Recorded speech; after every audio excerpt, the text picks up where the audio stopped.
Give thanks every time. Every time. Alright, okay, something something new for today, bringing you massive value, as I would say, in all types of new way. And you know, it's about this time where I try to find a new way to rhyme and talk about what I'm doing at the same time, which is vibe coding, agentic orchestration.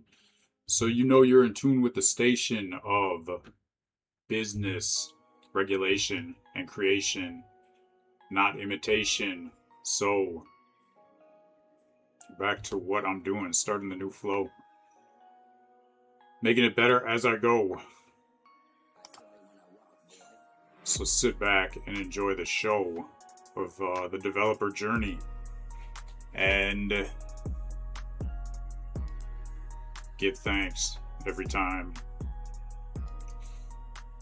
Alright, it's Python, so I gotta start up the dev server.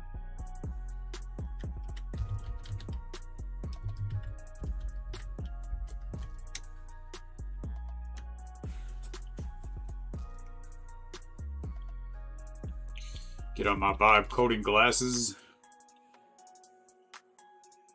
Clean them first, so my vision is clear.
Go.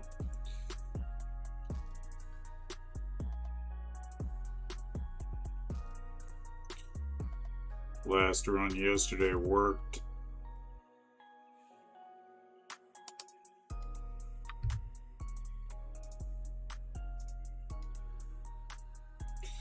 Everything is working. That is what I like to see. Hopefully, everything I did last week is implemented into this flow. I can just keep making it better and better as I go.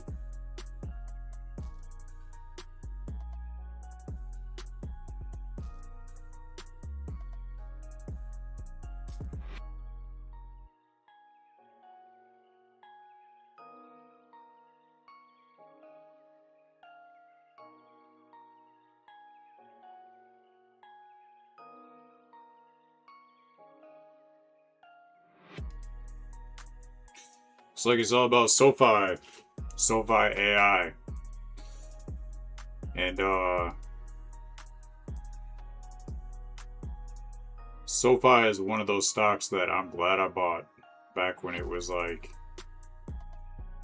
at the bottom or close to.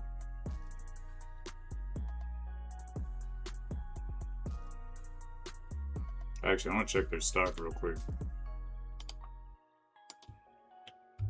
SoFi stock chart.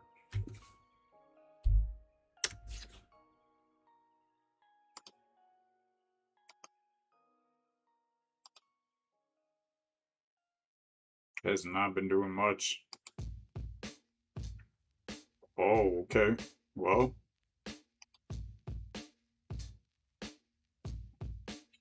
this is a stock that I just kind of forgot about because I was holding it and I wasn't really planning on buying more because the price was so high. But seeing now how they're making the biggest moves with this right now, and I'm thinking like just their platform is one of the best for doing this kind of stuff. I'm gonna have to look back into that.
It's all about reading the financial room.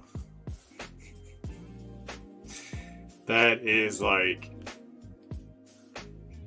one of the most corporate sounding things I've heard in a long time. And it's like,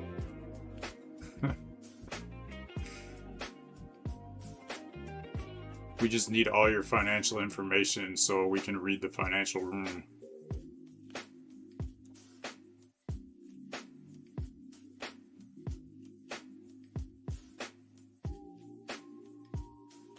But I guess at the same time, I mean, like, AI is not new to apps requesting your bank information. I feel like that's a lot of apps for different reasons. So I guess that's not new. It's just what they're doing with the information.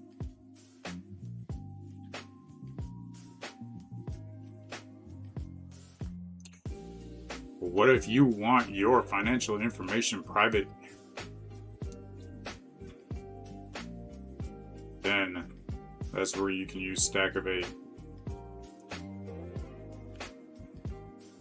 It doesn't need any of your financial information to give you the transformation.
And this is one of the main ideas that I saw AI pushing to me for AI business ideas. Maybe like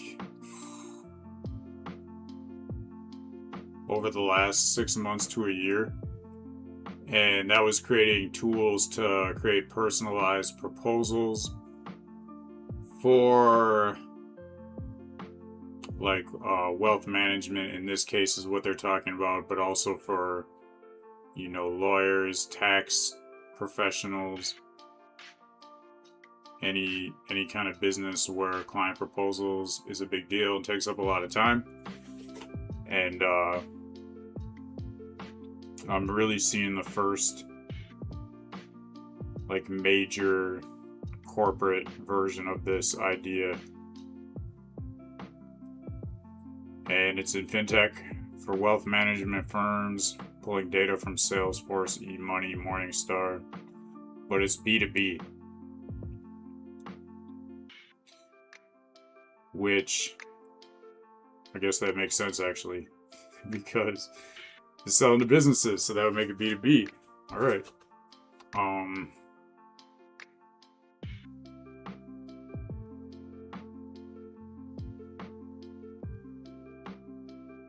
I see. So they're kind of keeping it layer. It's like, this is how I feel like financial advisor should be using AI. If I had to choose between AI making my decisions for me and this, I would choose this, because this is basically like AI taking all of like a client's information, doing a read, but the financial advisor is the human in the loop. So it's making the financial advisor better, which is like, this is really probably the best idea I've seen implemented in fintech out of everything I've been doing in this research for the past month. in my opinion, at least. But I think that it's going to be interesting to see people use financial advisors more or less when they have it on their phone, because right now the data is saying they would use them less, and that's cool because like that, the more options the better. And I feel like the Stackivate audience and the Stackivate customers, prospective customers, are people who don't want a financial advisor. These are people who want to learn themselves and be the one to make the decision. And I mean, I believe, like I've said, that anybody beginner starting from like nothing, you know, within a year, making decisions, they don't even have to be like big money decisions, just making decisions, their own decisions when they're investing, with the right guidance from AI to make them better, to make their decisions better and understand better why they're doing what they're doing and what they're doing, then that's the path of Stackivate. And I think that is the best path for the best returns and the best gains in investing. But of course, that's not for everybody. Some people, you know, they would just rather have a financial advisor. Some people don't trust themselves with their money. And I mean, whatever works for that specific person. But what I'm seeing, there's a whole underserved group in the market. A lot of them, they're a lot of it, people not even like aware that this is a possibility. So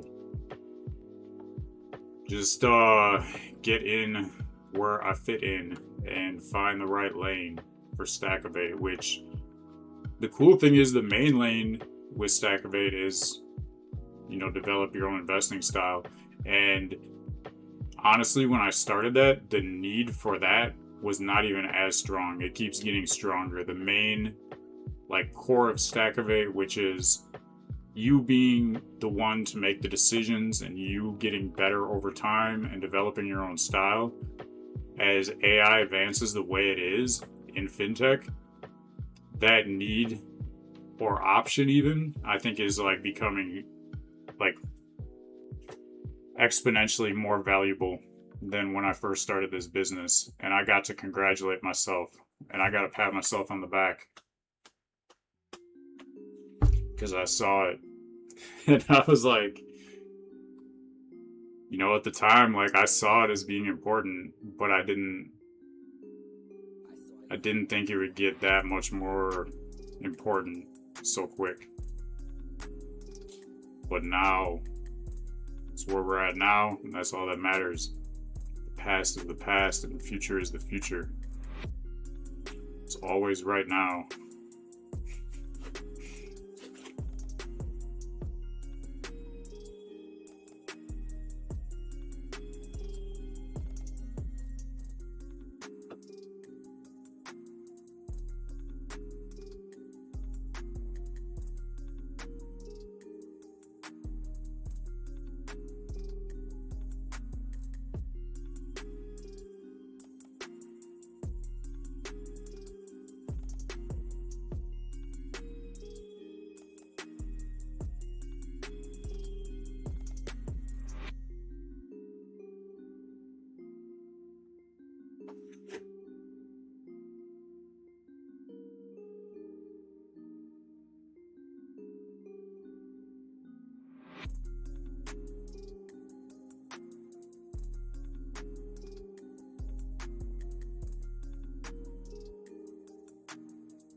right.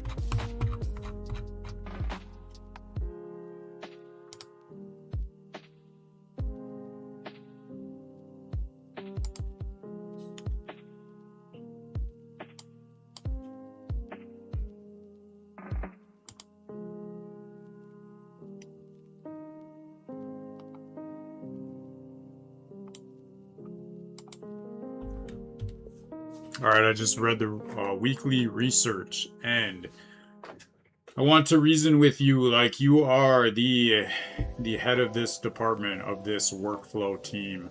Like you are the manager. Essentially, I'm the CEO, and you're going to be answering these questions. So, first thing I'm looking at, SoFi. That to me is a good read on the most important development, but I'd like to know more of your reasoning on why you think it's the most important. I hear what you're saying. Clearest example yet of a consumer app personalizing guidance from real account data rather than from a questionnaire. There are definitely other platforms that do the same thing. So I'm wondering, why do you think SoFi is the one that's taking it to the next level? I have my own opinions on that, and I agree with your read because of like my opinion. I just want to understand your read better. So,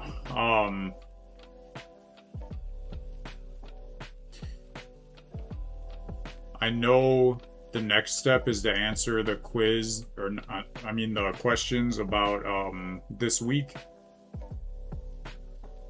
I just remembered that, so I'm going to just go through a round of everything I noticed from the research, and then I'll just get your read, and then I'll answer the questions, and then we can go from there. So, competitor note, got Tomo, and I think the best thing I'm taking out of that is Duolingo style. Stackivate, I should look into making it so it has other languages, and not sure how difficult that is, but I'm guessing you could do something with code with that. I think it'd be interesting to understand how that works.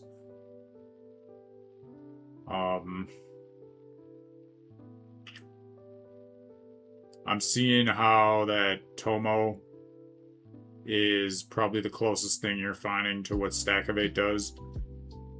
So,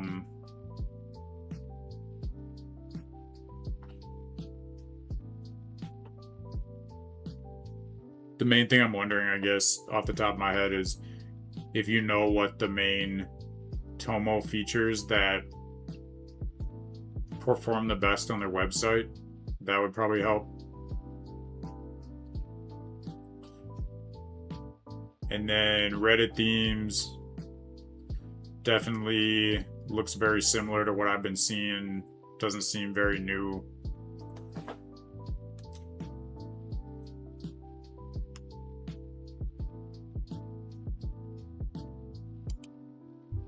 With the feature seed, I do like what you got for the feature seed, and I think that has gotten better.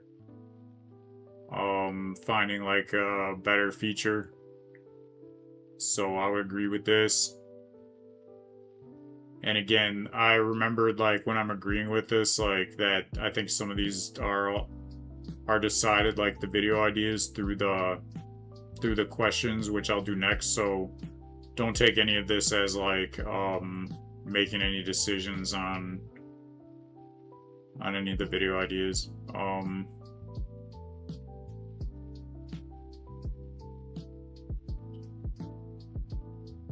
The main thing that's coming to my mind about this SoFi thing is that makes Stackivate even better, because Stackivate doesn't need your bank information. It doesn't need your financial information.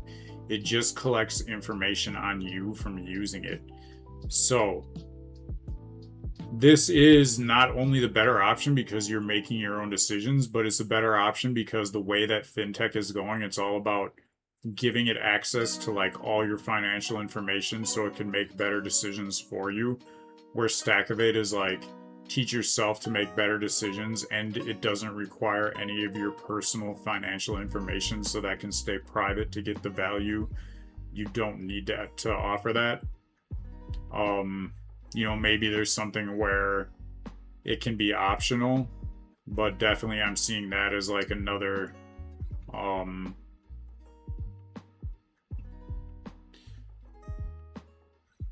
competitive advantage that Stackivate can be.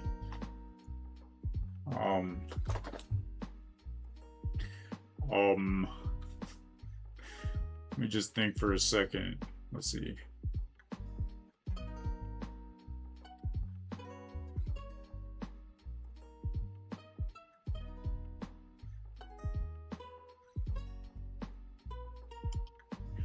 The other big thing I noticed was this Feathery launched Robin, and that's a B2B. And I was like looking at this same idea just for different niches. Like I was looking at this for like legal or tax professionals for writing proposals and doing some kind of like business, like app for this SaaS service and creating it. But I'm glad I didn't, because I can tell that that's an idea that these major corporations are picking up on, and it wasn't even that like exciting to me anyway. That's the main reason I didn't do it, but I definitely saw this as being something that would get bigger and better. And the main thing this is showing to me is like this is like something that I think AI is getting right in fintech, is that financial advisors using AI to make better decisions. So this is still human in the loop, in the right spot.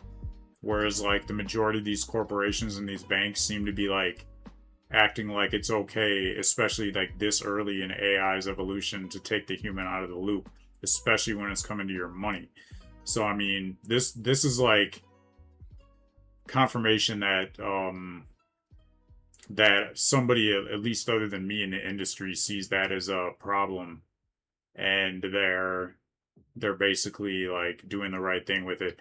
But that being said, that's good for me too in a way, because my audience, I think, is people that don't want a financial advisor. They want to be the one to, have AI give them better information so they can get better and make their own decisions. And I think that's like going to be totally different.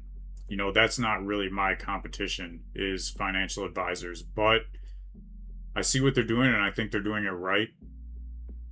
So, it's like another option that's available.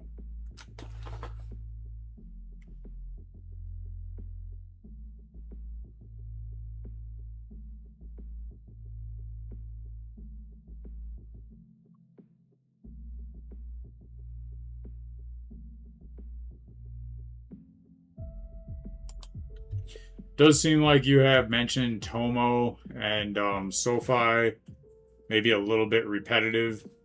It's not that big of a deal, but just maybe take a note of it. And then in the future, if I keep seeing that things are too repetitive, I can let you know. And the Nemo monies, Nemes, I would like to find a way to do that, to give people like recommendations based on like a certain niche that they, or industry that they are like passionate about, that they believe in, just so that they're like more aware of what their options are. Like say people like electric vehicles and like all they know is Tesla, they could just like find out about more electric vehicle companies and then like get research on it without being financial advice, just more of like an education way to present that information across, which that was something I always wanted to do, but this is the first time I've seen it presented in more of an educational way, so I'm seeing how that's more possible. If I can do that, I guess maybe just something for now to take a note of.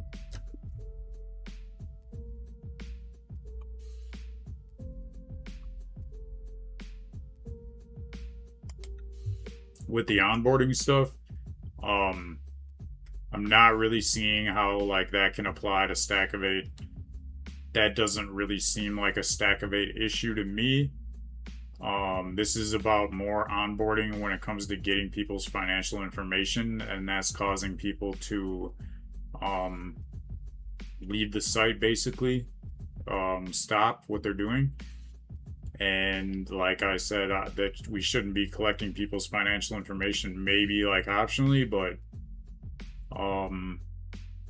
maybe there's something I'm not seeing that you can better understand, explain to me, is like how this can apply to Stackivate. And then that FinEd Sathi, I was always thinking about doing some kind of voice first feature with Stackivate, but from what I understand so far, the cost of implementing something like that wouldn't make sense yet. Maybe the technology is getting better, but basically just so like, you know, people have the option through the app without having to use their own dictation. I'm not really sure like how important that is or how big of a priority that is.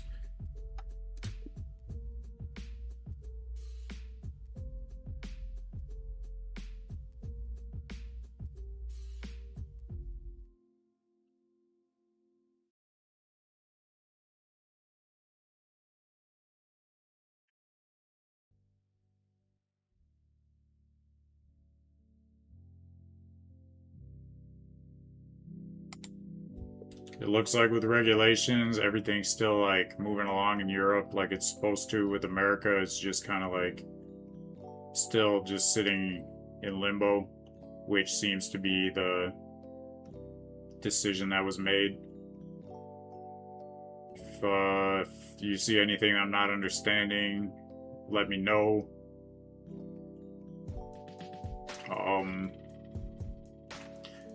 So that being said, that's pretty much the research, and you know, take notes to make the research better if you see any ways to make it better, and go ahead, respond to everything I just brought up.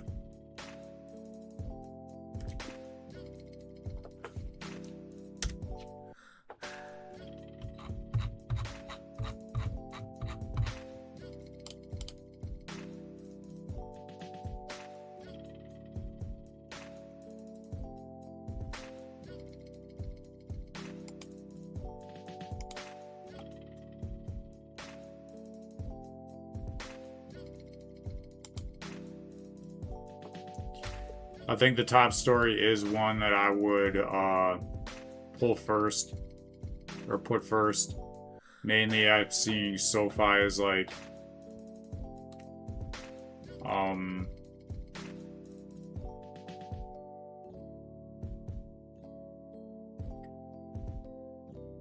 the platform itself. I think this implementation makes more sense than like a normal like major corporate bank. I think that, you know, like a SoFi or a Robinhood is going to have people, their customer base, I think, would be more likely to implement this stuff, and overall would just work better with the way that their apps are structured.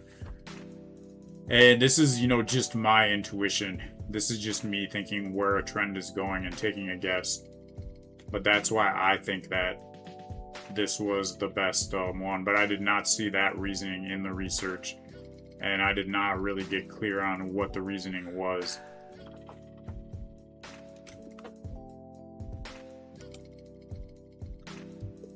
I think some things could have been explained a little bit better, how they relate to Stackivate. Especially like the onboarding part.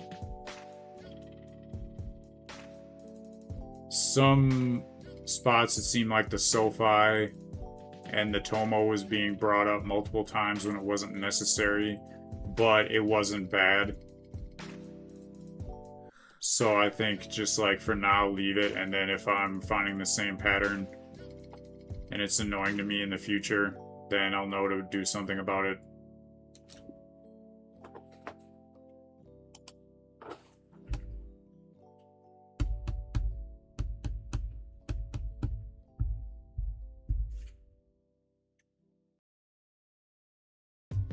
it's pretty much a tie between what SoFi is doing and like where my read on with like, you know, the fintech is going with that kind of app and like that service.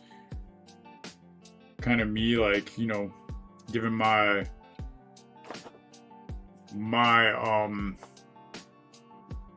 read on the future, my guess. But also pretty much equally is what's going on with the financial advisor business B2B service that helps them get better information but still has them as the human in the loop. And me thinking that this is like one of the best ideas I've seen in fintech, and talking about how like they actually like can validate what I'm saying, that there's still a need with money, especially right now with AI being new and there being no regulations, that it's super important to have a human in the loop when it comes to making decisions with your money. And it's interesting to me that, you know, these major banks that most people have their money in are trying to take decisions away, but financial advisors are seeing that they still have value. Like AI can help them, but they are still like necessary for being the human in the loop. They recognize that. But they're also not my competition, because my Stackivate, from what I understand, the potential prospects of Stackivate are not people who just want a financial advisor to make decisions for them. Maybe some of them have financial advisors and they want to start like branching off onto their own investing, but it's like they're using Stackivate because they want to learn how to make better decisions over time.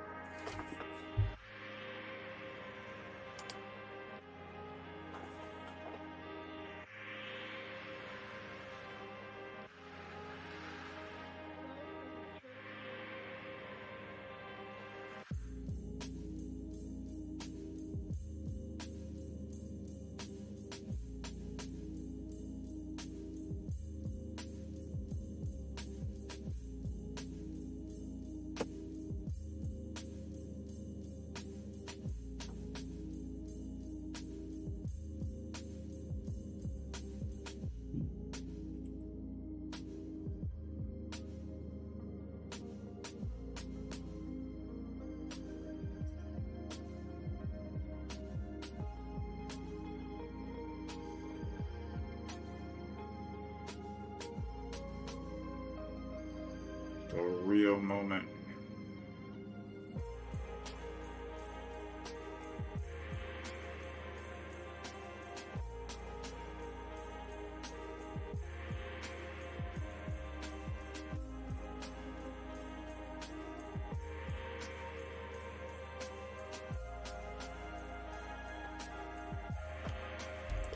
I would have to say that over the past week, I didn't really get much time to do the investing stuff for me personally. And that made me think I should implement some kind of like some kind of notification in Stackivate. So like it'll show my account if I haven't you know, I can set it like, you know, I'm gonna do a weekly buy. And if I miss it that week, within like, you know, a day or two, then it'll send me a notice being like, hey, you forgot to make your like, you know, manual weekly investment. And that being said, might even be a good idea to implement some kind of alerts. If I want to set alerts, like price alerts on different stocks or crypto or whatever it might be.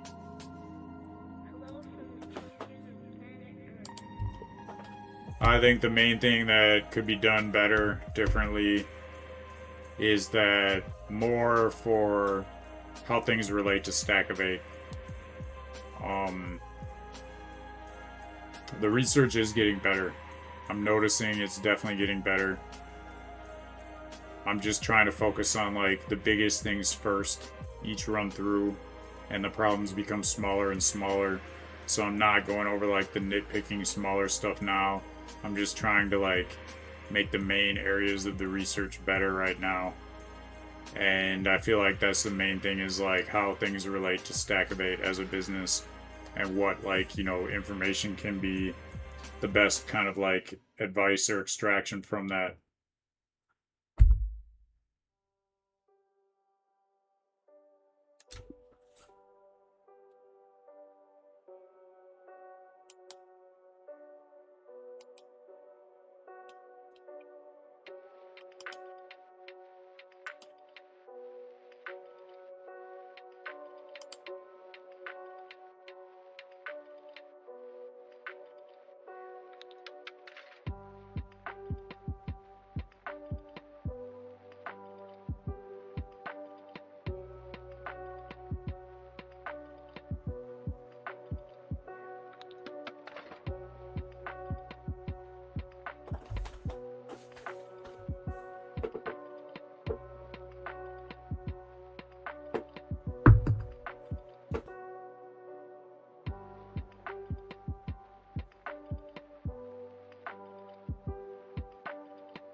That's exactly what I saw too.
What?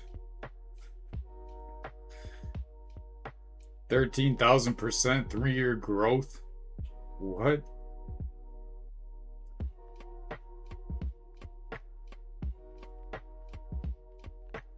Savvy wealth.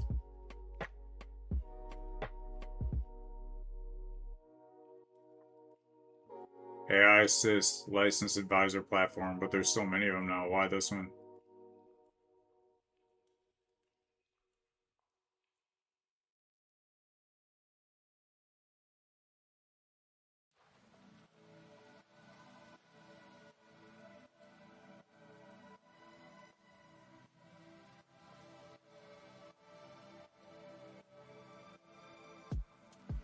Oh, I see what it is.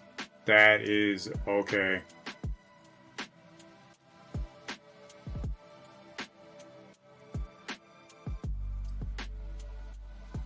Wow. That's one business idea that I passed up on because I thought it was boring, but yeah, that 3-year, 13,000% growth. Sometimes the best business ideas, the most successful, are the most boring.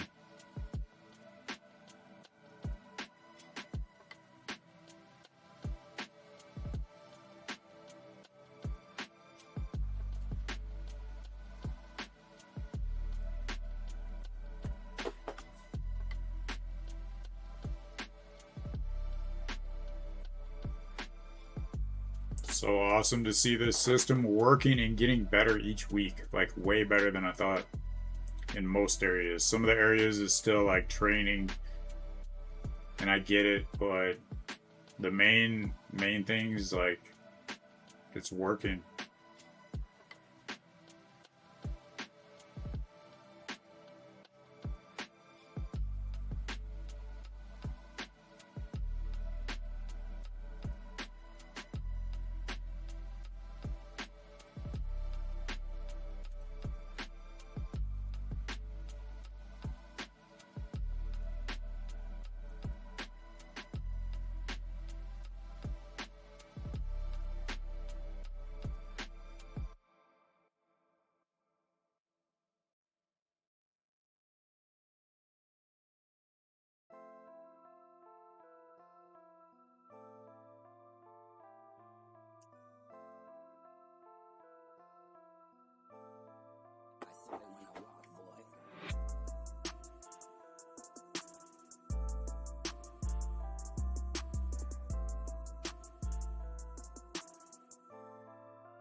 Alright, so I agree with everything you're saying.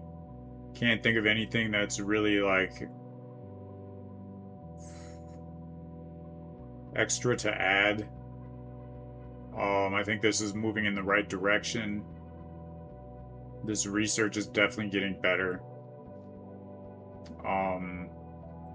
The one thing I was kind of wondering about is like having a verification seems to be the biggest problem with this run. So doing a verification going forward, what do you think is the best way to do it? To have a separate agent, maybe with a separate model that verifies everything? To just have the same agent that's doing the research, just do an extra round of verification at the end? Any other possible ways to do this? Let me know what you think. And I also answered the questions and marked it as done. So address all of these things and we can go from there. Ready when you're ready, when you're ready. Ready. Remember that one. That was one of the big dances of the time. Ready.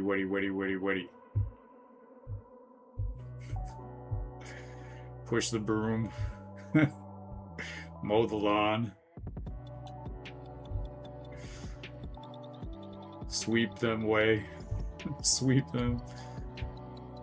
Oh man, all those old dances. Wacky dip.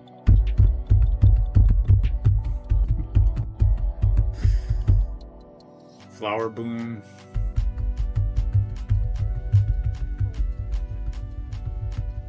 Signal the plane. That one was good. Signal the plane.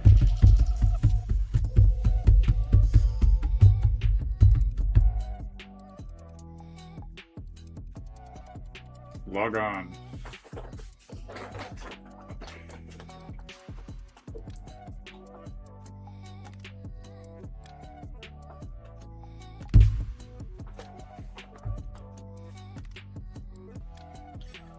Welcome to the chat, Amit. Respect. Big up yourself every time. In tune to the station for the bot coding nation. So, anything you feel like talking about, feel free. What is your goal with are you just kind of like learning about this stuff? Are you building? Are you like a coder, entrepreneur? Got plans to build something, not really sure how. Looking to implement some type of AI employees or workflows. Hoping to understand how to market your app better. Some of the many things that I am knowledgeable about. But either way, welcome to the show.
See, I'm starting to understand this so much better.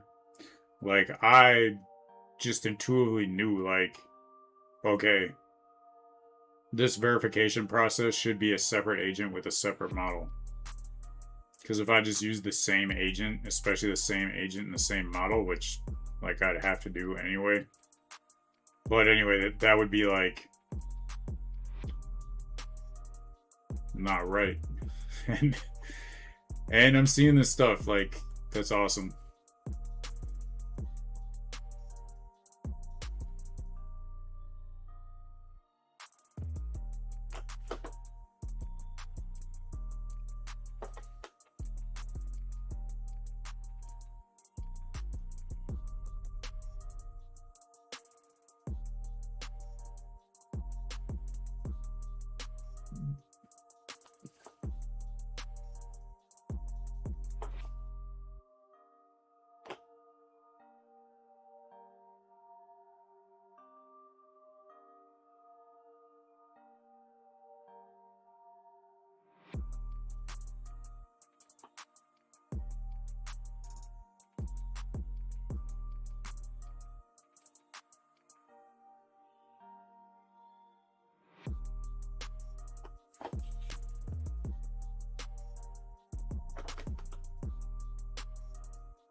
I'm good with that shape, so you can build the verify step as one of the week's pipeline changes.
Welcome back to the chat. Starting. Respect every time. Pick up yourself. How GitHub sponsors for funding project.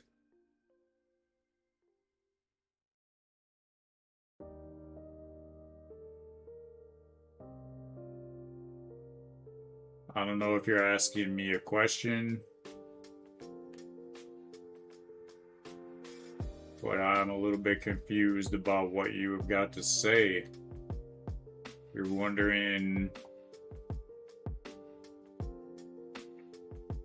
GitHub sponsors. I didn't know GitHub like GitHub, the company, sponsors certain projects or something. Like maybe you can apply to get a sponsor from GitHub for like an app you're working on or a project. I think maybe you're saying you'd have to be more specific, and I can answer.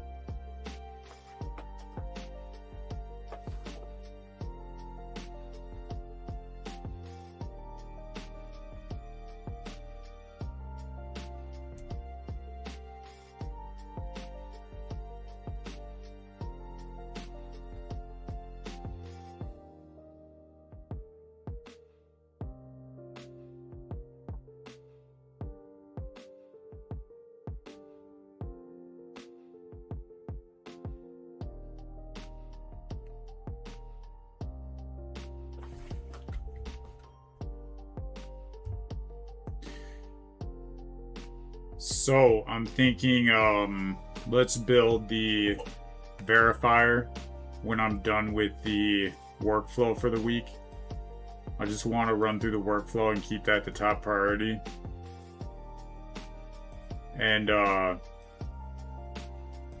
I'm giving you the word, my word, so you can draft the idea options into the card from this digest. So I can move on to the next, to the idea part.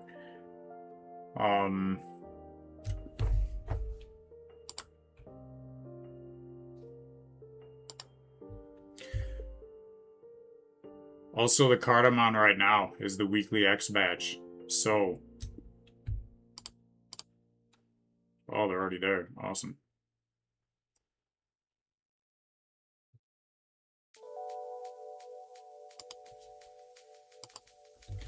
I see that they're already there. I'm going to read through them.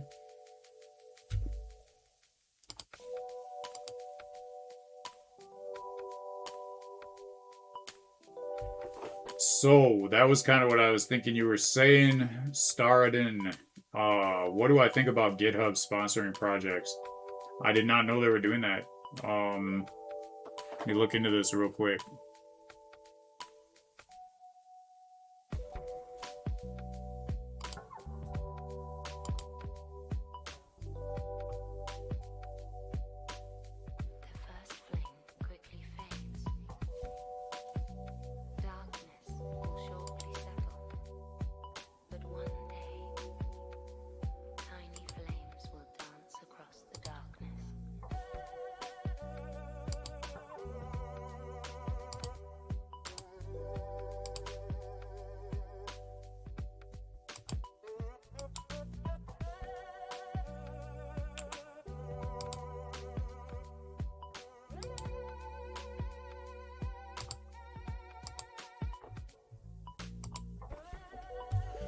It was just brought to my attention that GitHub is sponsoring projects. I don't know anything about this. Can you explain to me what's going on with this? Is GitHub just sponsoring like businesses, or what's going on?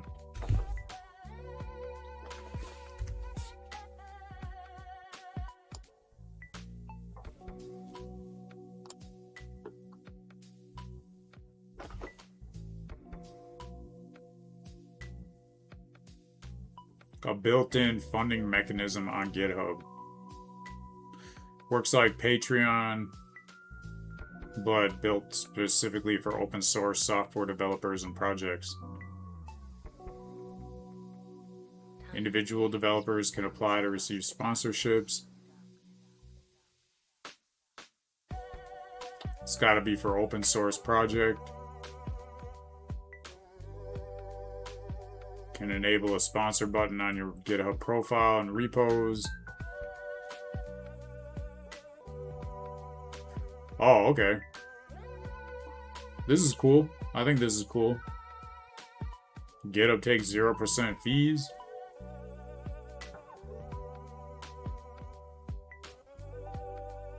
I have no idea how likely it is to get any money doing this. Maybe you do. I think that's the first thing that's coming to my mind is like, okay, but like, how is this funded? Is this like GitHub going and just funding, like picking out? Looks like they're, and you're only asking for like $5, $25, or $100 a month. So kind of what I was thinking at first was like, you know, they're funding like big funding for businesses, but this looks like a bunch of like small donations, just giving you the opportunity.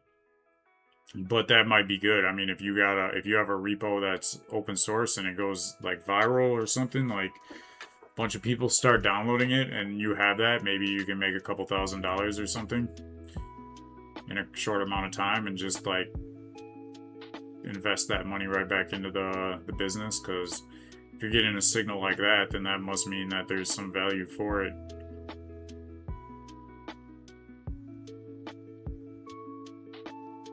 Businesses can run a tool that scans their code dependencies and automatically splits a $5,000 a month budget across all the open source projects they use. I don't understand that.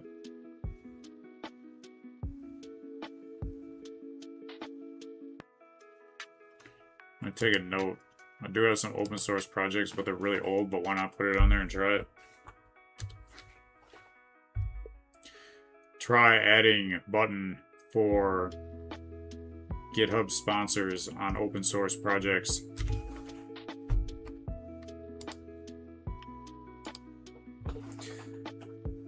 So your question is, what is the point? You applied 14 days ago and you're still waiting. And there's also contracts for those who don't want more than 5,000.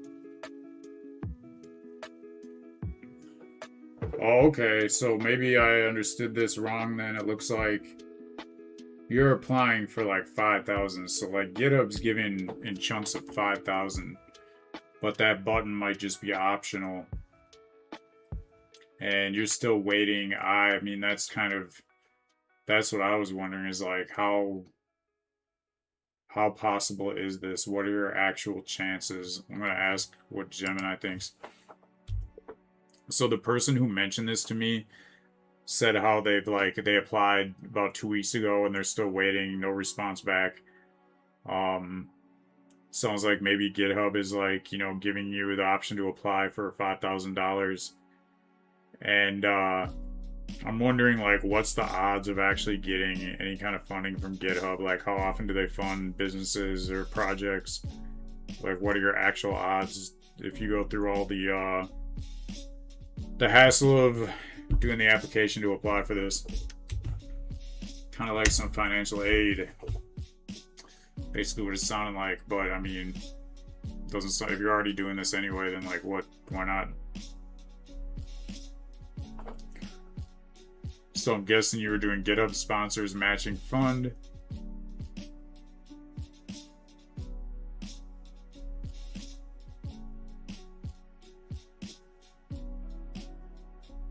GitHub matches donations dollar for dollar up to $5,000 total during a developer's first year on the platform. Okay. I see what it does. Okay, so like basically you have that button. So if someone contributes $20 to you, GitHub matches whatever other people contribute. But then, I mean, couldn't you just contribute to yourself and then GitHub would match it? How do they prevent that? Or maybe they don't care and you can just do that. That'd be a good thing to know. So then why wouldn't everyone just do it? If you got an extra 5K, that's like double up your 5K right there real quick. So it's a manual review process. Approval takes a few business days to a week. Many wait times go from 2 to 4 weeks. Well, getting approved to join the platform is actually very high, 80 to 90%, as long as you have an active GitHub account, 2FA enabled. Valid tax info and public open source contributions. So that's the main thing. Public open source contributions. So I'm guessing you can't just do your own open source contributions and they will match you. I'm guessing.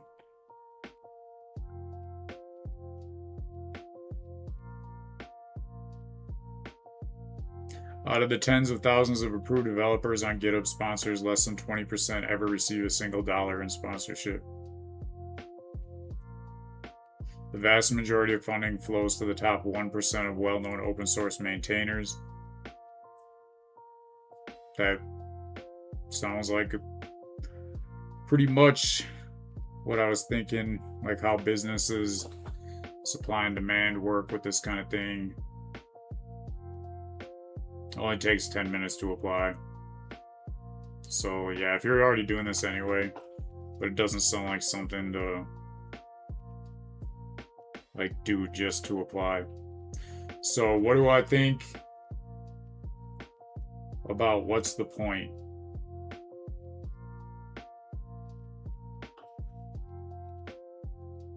I think the point is rewarding people for making projects open source. I'm guessing GitHub gets a lot of traffic from people checking out open source projects on GitHub. So why not incentivize people to make more open source projects? And you're saying the project was set up in here and you choose the license. I don't understand that.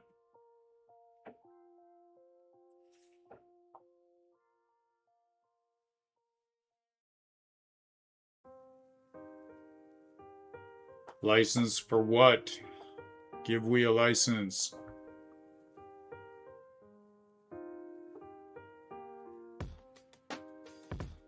Okay. So that's interesting. I'm gonna take a note. Oh, I just did. That's right. Alright, so back to what I was doing.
I'm doing all right, I would have to say.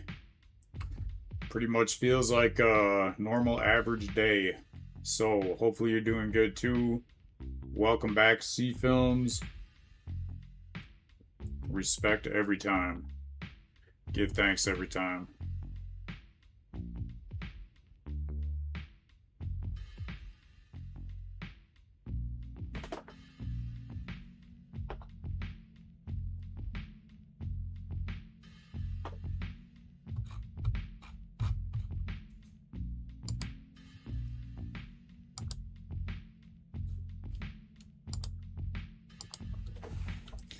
I went through all the X batch. They all look good to me. It's getting better. Um, I like how it's covering so much from the research and applying it correctly. Went through the card. There was only an option to like save any uh, advice for the next batch. I didn't have any for this one, and then I marked it done.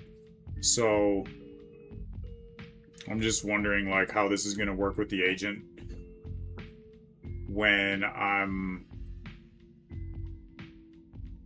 operating this system through the dashboard and the agents.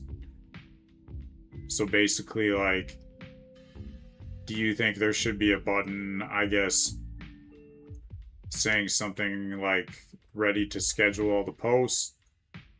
I guess mark is done, kind of. It's not that big of a deal, but basically, like, I just want to know that it's set up so when I click done or schedule, that the agent automatically knows to schedule these.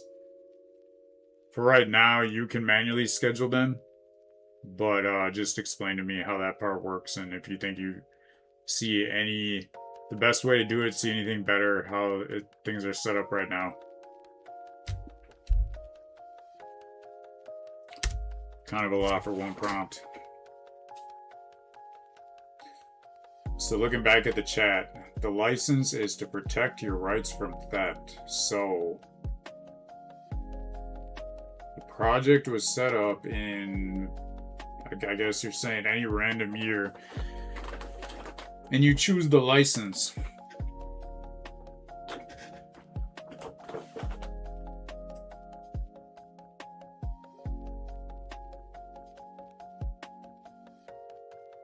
Is this a license for like the setup process for this GitHub? Have you heard about this, C Films? GitHub sponsors projects. If you're working on something that's open source, like I think probably what you're doing with C Films, then you should be able to apply. I guess, yeah, that's only if it's open source, but then they can give you a button so people can donate, and then GitHub will basically match what people donate, if I understand it correctly. But I was just learning about this just now, so sounds like you just need to apply with some kind of license. But big up Star DN, Staradin, every time coming through with helpful knowledge.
I'm just like, I'm this whole like workflow used to be so overwhelming, and now it just seems so like organized and easy and quick, going from like taking all week to like hopefully I get to the end of it, which usually didn't happen, to being like, okay, all I gotta do is wait for Claude to cook. But like when I can tell when it's 100% agents and I'm not training the agents anymore, like each agent step feels like it's been trained enough to where I can just like let it run and I don't have to wait for Claude to cook during the workflow. This is gonna be like like I was like, you know, hoping at first it could like at least cut the time of doing this workflow in half, but I think it's gonna be more like 80 to 90% cut in the time, and multiple like 1,000% increase in the quality. And I mean, that can just keep getting better. This is first real workflow fully active and doing what it's supposed to be doing. First of many.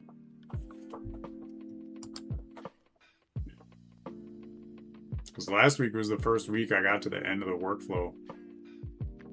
I was able to like grade the whole overall workflow and like, you know, what to make it better next week, and made a huge difference, I think, on the research. Everything's working together. Making one agent better makes everything else better.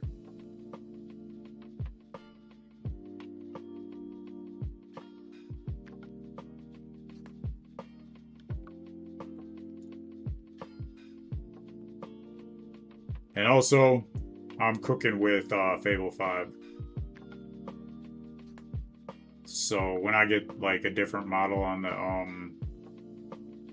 the API with the agents, I will not need to use Fable 5 for this. I'm just doing it right now for like the training.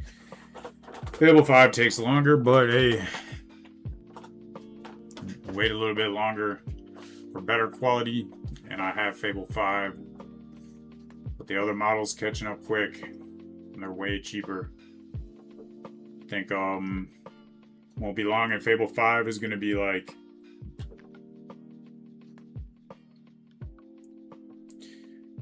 kind of a standard level for like cheaper models.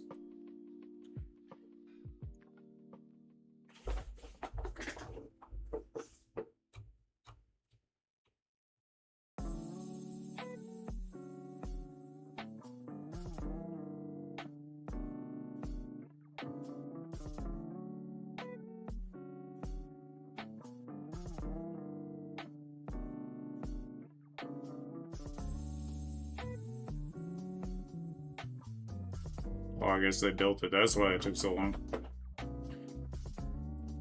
Those 3 builds.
So, what I'm seeing next up, what card I'm on that says you are here, is the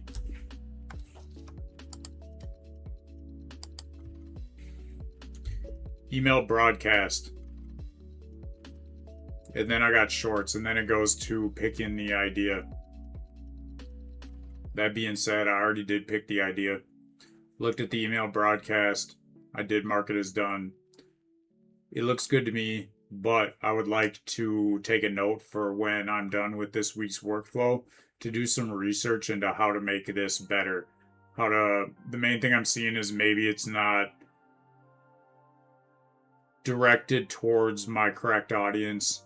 It seems like maybe the way the newsletter is explaining things is a little bit too technical for what my prospective market would be. Maybe I'm wrong about this. Also, I think it could be written better, more in like a copywriting style, make it more engaging. And then like just do any research other than that to see general ideas, way to make the newsletter better, provide more value. So again, just take a note to do this research and make any implementations from the research when I'm done with the workflow. So you can remind me after the workflow's over. And then, so I marked that as done. So I'm guessing that you would just manually schedule that. And then I'm on the card for the shorts, and basically something carried over from last week is talking about 6 shorts are unscheduled, and I think it's these next 3 days for Instagram and TikTok, if I remember correctly. They weren't able to schedule that many. Also, I was waiting on like an upgrade to a business account, and I didn't get that yet. So another note for when I'm done with this week's workflow to get that upgrade. For right now, you could either use browser control, or if you have a better suggestion, you can let me know. So let's get these things taken care of before we move on.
Okay, so first thing,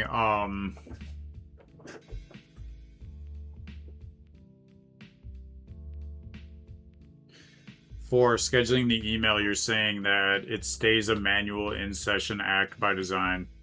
I'm not sure why that would be. If it's possible, I'd like to have an agent that can do this. If there's some reasoning you have against that, let me know.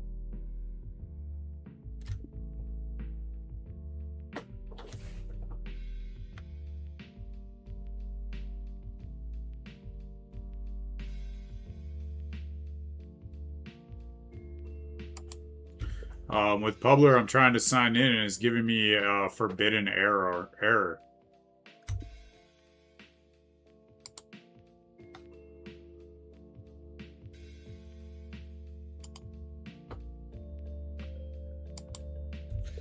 It's like if I try to go to the main landing page or like homepage for the site, I get this 403 forbidden error. It says Cloudflare.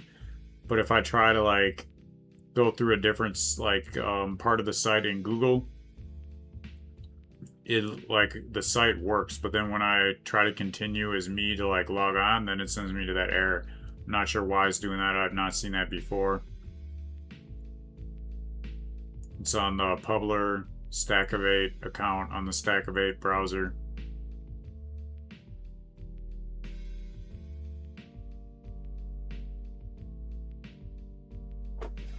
So I guess we got to troubleshoot why is Publer not letting me sign in.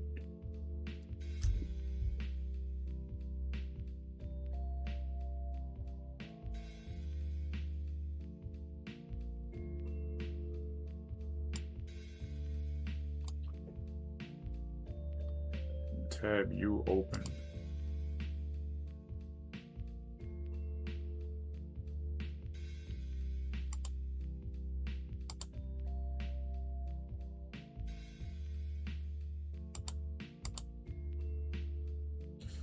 Oh.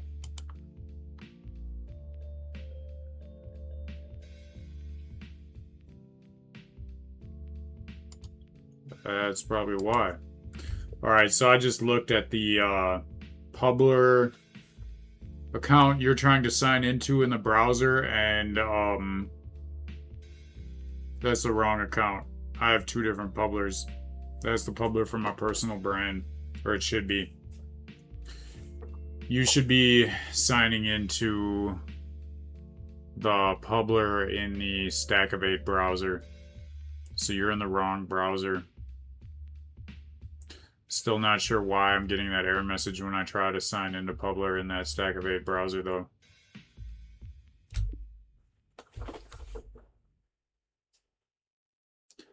Everything was going smooth up until now, but hey, it's not that big of a deal. Figure out what's going on while I was doing this.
it's working.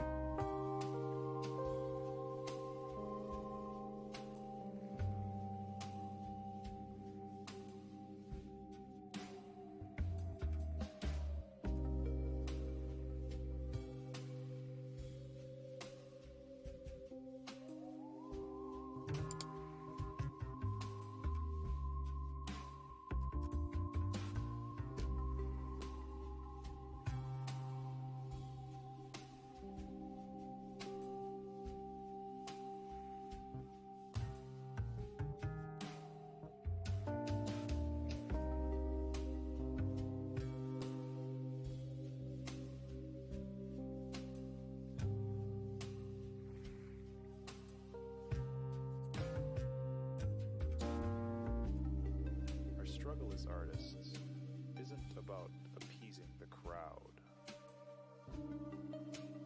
Rather, it's about tending to the broken parts inside of ourselves.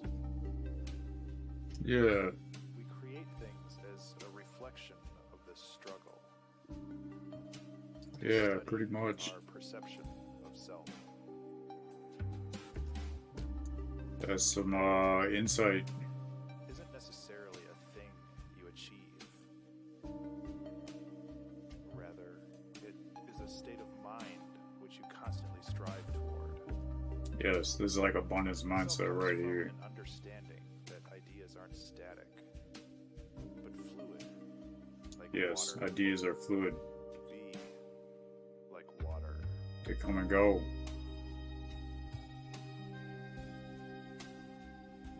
If you don't write the idea down and you don't save it, it will just flow somewhere else till it finds the right person to implement it.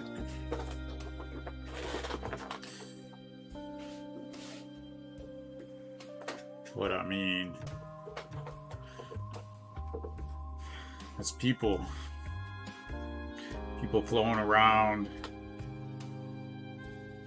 They encounter other people that they vibe with.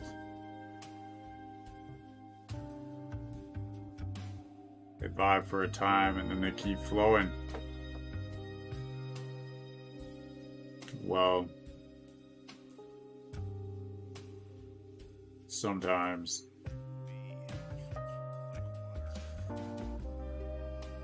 Boy, yeah.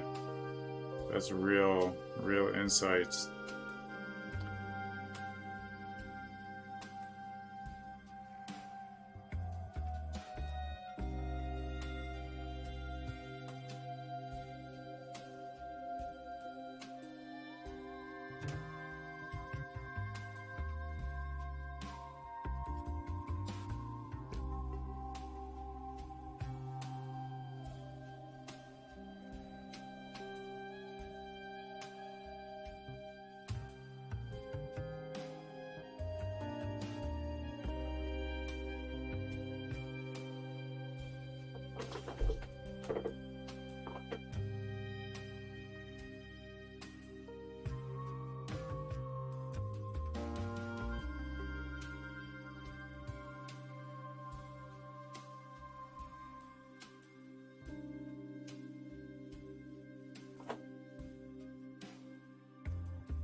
Sometimes the correct thing to do is nothing.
I think I've done the reauthorization for TikTok,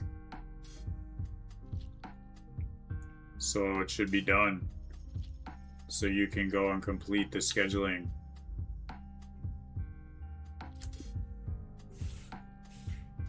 Everything else, I agree with what you're saying.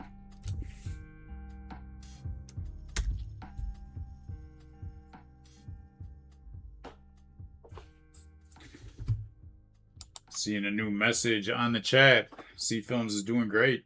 That's awesome.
Alright, looks like we're good to move on to what is next, and that would be the news video. So, I did already pick the topic, and it was the same topic we pretty much decided on earlier. I'm fine with having that step in there to like manually pick it. So I picked it, and then it's going to the next card, which is doing the verification. But it says it has not done the verification yet, so I'm guessing right now that needs to manually be done by you. And I definitely want an agent set up if there's not one already, so that this part can be done by the agent. You know, it sounds like It looks like, based on picking the topic, after the verification is done, then should be able to generate the script and all the information with that. That looks like the next card. And I'm not sure how we have it set up. Is it once I verify the script, then the visual aid deck, the thumbnails, and everything else that goes with that is generated to help me understand this? But go ahead and do the next step and let me know, address what I brought up and how agents are planned to do this workflow. And if there's any part that an agent hasn't been assigned to yet, then help me understand what would be the best way to do it. The best way. Yeah.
So I'm seeing like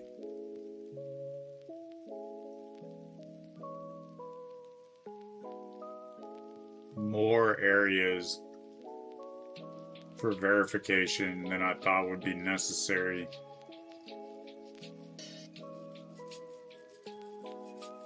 But I mean, to run a verification each week costs like 3 cents. So if I have 3 different areas for verification, that's like an extra 10 cents a week. But the quality goes up like 10x at least.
Welcome back to the chat. Passion Brains, respect every time. Creating a masterpiece solo is no small feat. I agree. It's been a lot of work. And just getting started is going to be a lot more work. But you know, agents are definitely helping. And thank you for the endless inspiration, smooth logic, and plenty of well-deserved breakthroughs. No doubt it's getting more and more breakthroughs like every week, sometimes daily basis. So thank you for the strength, thank you for the guidance every time, respect, and more strength to you in whatever you do. You know, more value, create more value. That's what it's all about. Bringing more value to the people that need it. I feel like this is just the beginning. Solving these business problems, get all the businesses set up, and become masters at orchestrating AI basically sky's the limit. I'm seeing way past business now. Seeing the next level. The, you know, once the monetary goal is reached, then it's all about giving back. And that's just going to be another level. Solving major world problems with AI. Putting together projects with the correct information so that AI can solve it.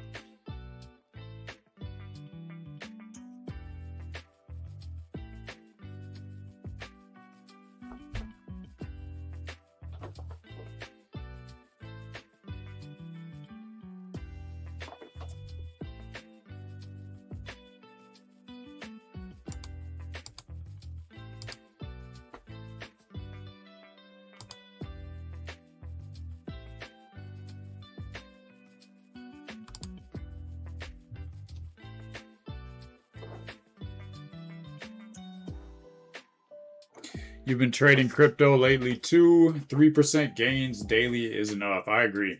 And that is not difficult to do with crypto. Stock market, much more difficult to find consistent 3% gains daily. And that's awesome. I have been so busy, I actually forgot to even like look at the charts last week, and I just like reminded myself that, and that gave me a good idea to implement something into Stackivate when I use it myself, so that it like lets me know like, hey, you forgot to do your investing this week. But definitely, and that's big. Like, you know, it sounds like only 3%, but I mean, considering most people are looking for like 7%, like 5 to 7% gains per year. I mean, if you can do 3% even once a week, 3% a week in crypto, that's... I'm not even trying to do that math in my head right now, but that's got to be more than doubling in a year. It's got to be more than 100% equal out to a year. 3%, 50, whatever times.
What happened to the music?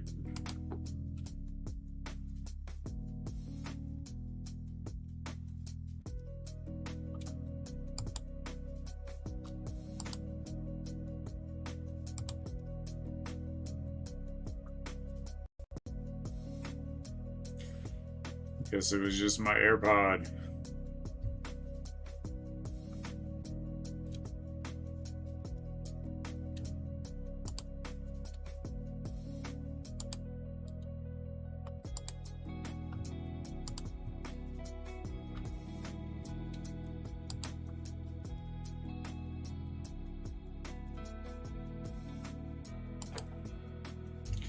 It is marked done. Please draft the script. With all the must-dos baked in.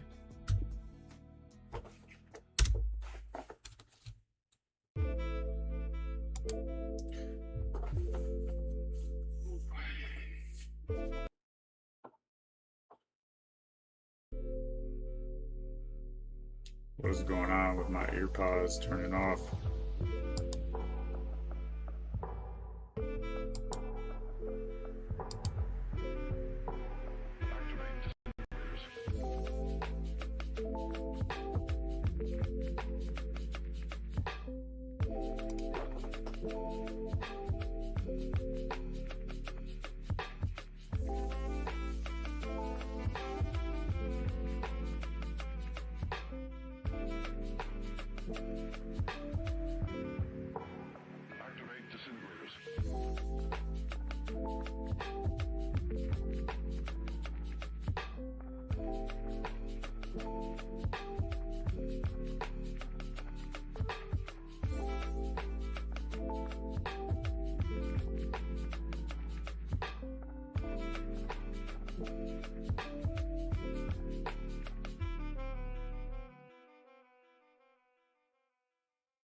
Welcome back to the chat, J35.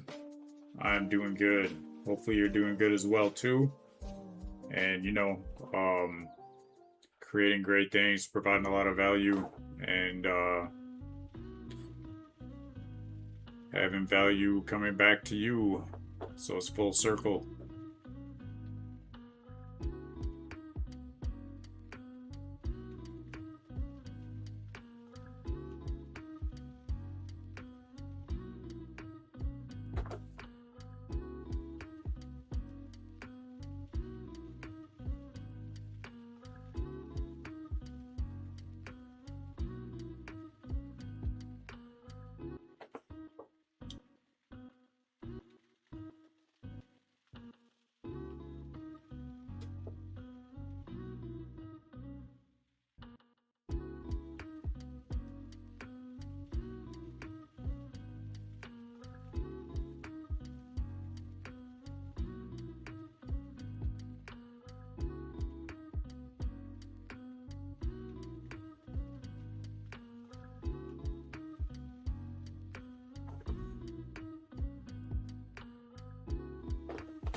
Humans learn better or make more progress off of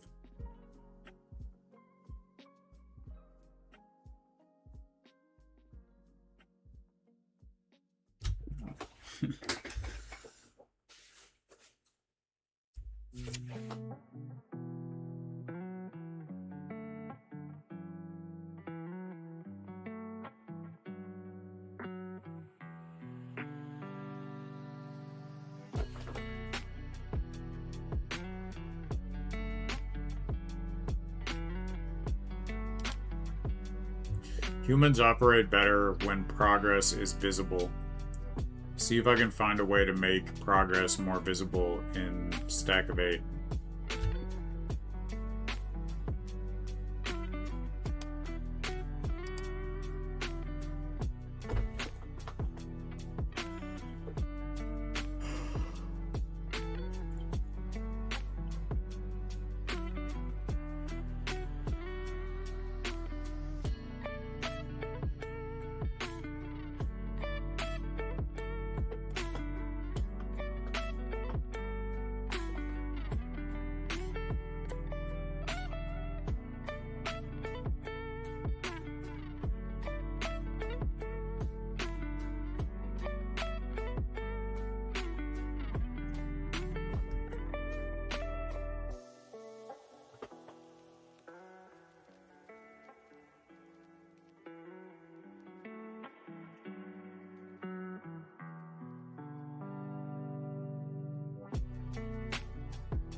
I just marked the script as done.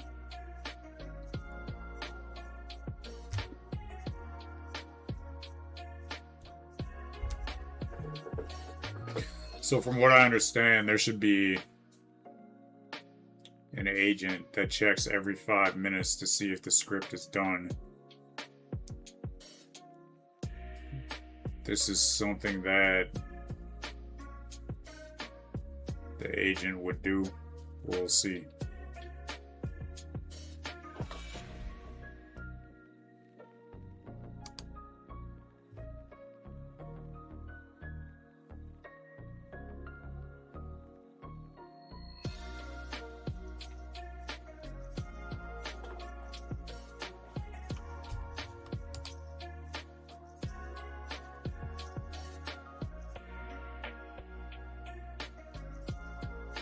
I was right.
feel like it's been too long since I was jumping up and down.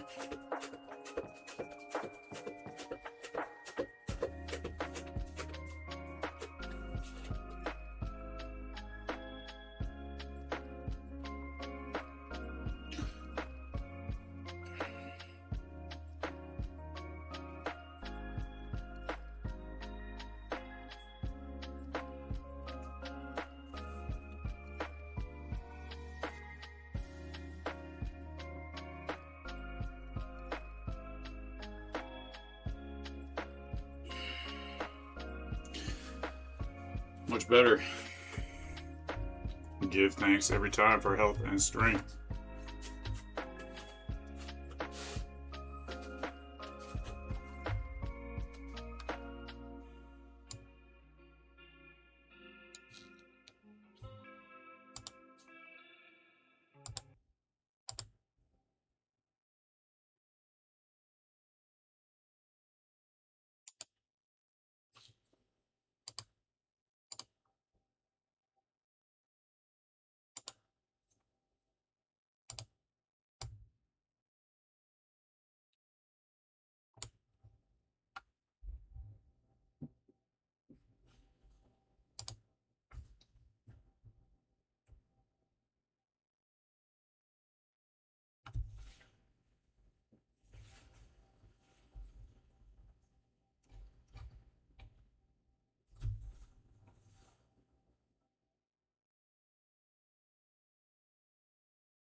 Give thanks every time.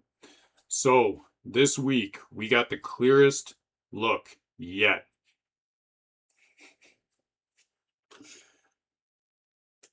Give thanks every time. This week, we got the clearest look yet inside the AI coach that one of America's biggest finance apps has been rolling out to its members. And the detail that stopped me is not what it says, it's what it does before it says anything. It reads you, your accounts, your spending, your balances, and it remembers what you told it about your family last month, what you said your priorities were, every conversation you've had with it. One headline this week said the AI has learned to read the financial room. Same week, a Latin American giant rolled out what it calls a personal banker, built on an assistant 17 million people already use. And one of Europe's biggest fintechs is building its core intelligence out of 40 billion customers' money events. So here's the question nobody is asking. These apps are getting very good at reading you. So who reads you better, the app or you, your actual self? So stay with me because the answer decides which of these tools will actually help you and which will quietly take over the exact skill you were trying to build.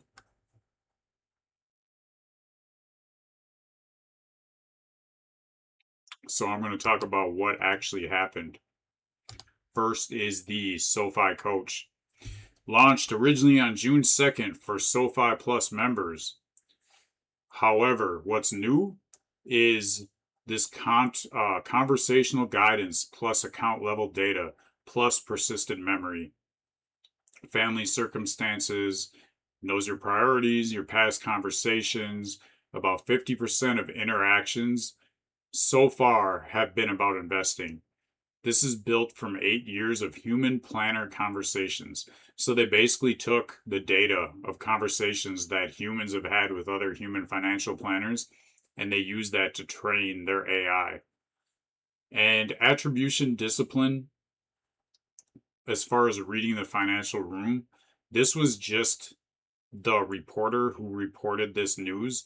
This is how they understood it. This is how they read it, is that SoFi is reading the financial room. So essentially, when a platform or an app has all of your financial information, then that's what they mean. It can read the financial room. So also, Mercado Pago announced Mago, a conversational personal banker. It organizes your finances, simulates scenarios, and moves money on request. It was created and evolved from a 2025 assistant that hit 17 million unique users in about 10 months. So this is like South America's version of this, basically. Coverage detailed pragma. So Pragma. This is the model that Revolut, I'm not sure if I'm saying it correctly, is building on its own data. 40 billion events from 25 million users, and NVIDIA case study numbers attribute them. So they've already shipped this, a support AI handling 75% of requests, an AIR, an agentic assistant live in the UK. So this is going to be like Europe's model. And what does this mean in plain English? So basically, it's a personalization ladder. Personalized used to mean a questionnaire. A robo-advisor asked you 10 questions once, then built answers around you. So you basically described yourself to the machine. So here's the next level. Here's where it is right now. The machine skips your description and reads the source, all your live account data, memory of your life details. It builds a running model of you. So now I can pretty much see where the top of this ladder is going. The bank's core intelligence itself is built out of customer behavior. This pragma is not a feature reading your data, it's the brain being grown from everyone's data. And as I keep saying, everyone does not think the same. If everyone were the same, the world would be very boring. And part of investing is understanding yourself so you can invest in a way that aligns with who you are. So this is basically taking everybody's data and turning it into kind of like a one size fits all, but then just applying it different based on each person's different information. So the price of being known means total visibility. For the coach to read the room is your entire financial life and the memory of everything you have told it. That is the deal. Not a scandal, it's a trade. So, I mean, for the coach to give you that information, they need to know everything about you. That means all your information financially is given away. Memory is also a moat. The more it knows you, the better it serves you, and the harder it is to walk away and start over somewhere else. Convenience compounds into dependency. But here's the revealing part. SoFi's own guardrails. The coach escalates hard questions to human planners, and the rule set blocks it from regulated advice. So even the boldest consumer AI coach company right now or business that's rolling this out, it keeps humans in the loop and stays behind the advice line on purpose. And again, this is even an American company where they have the least regulations so far.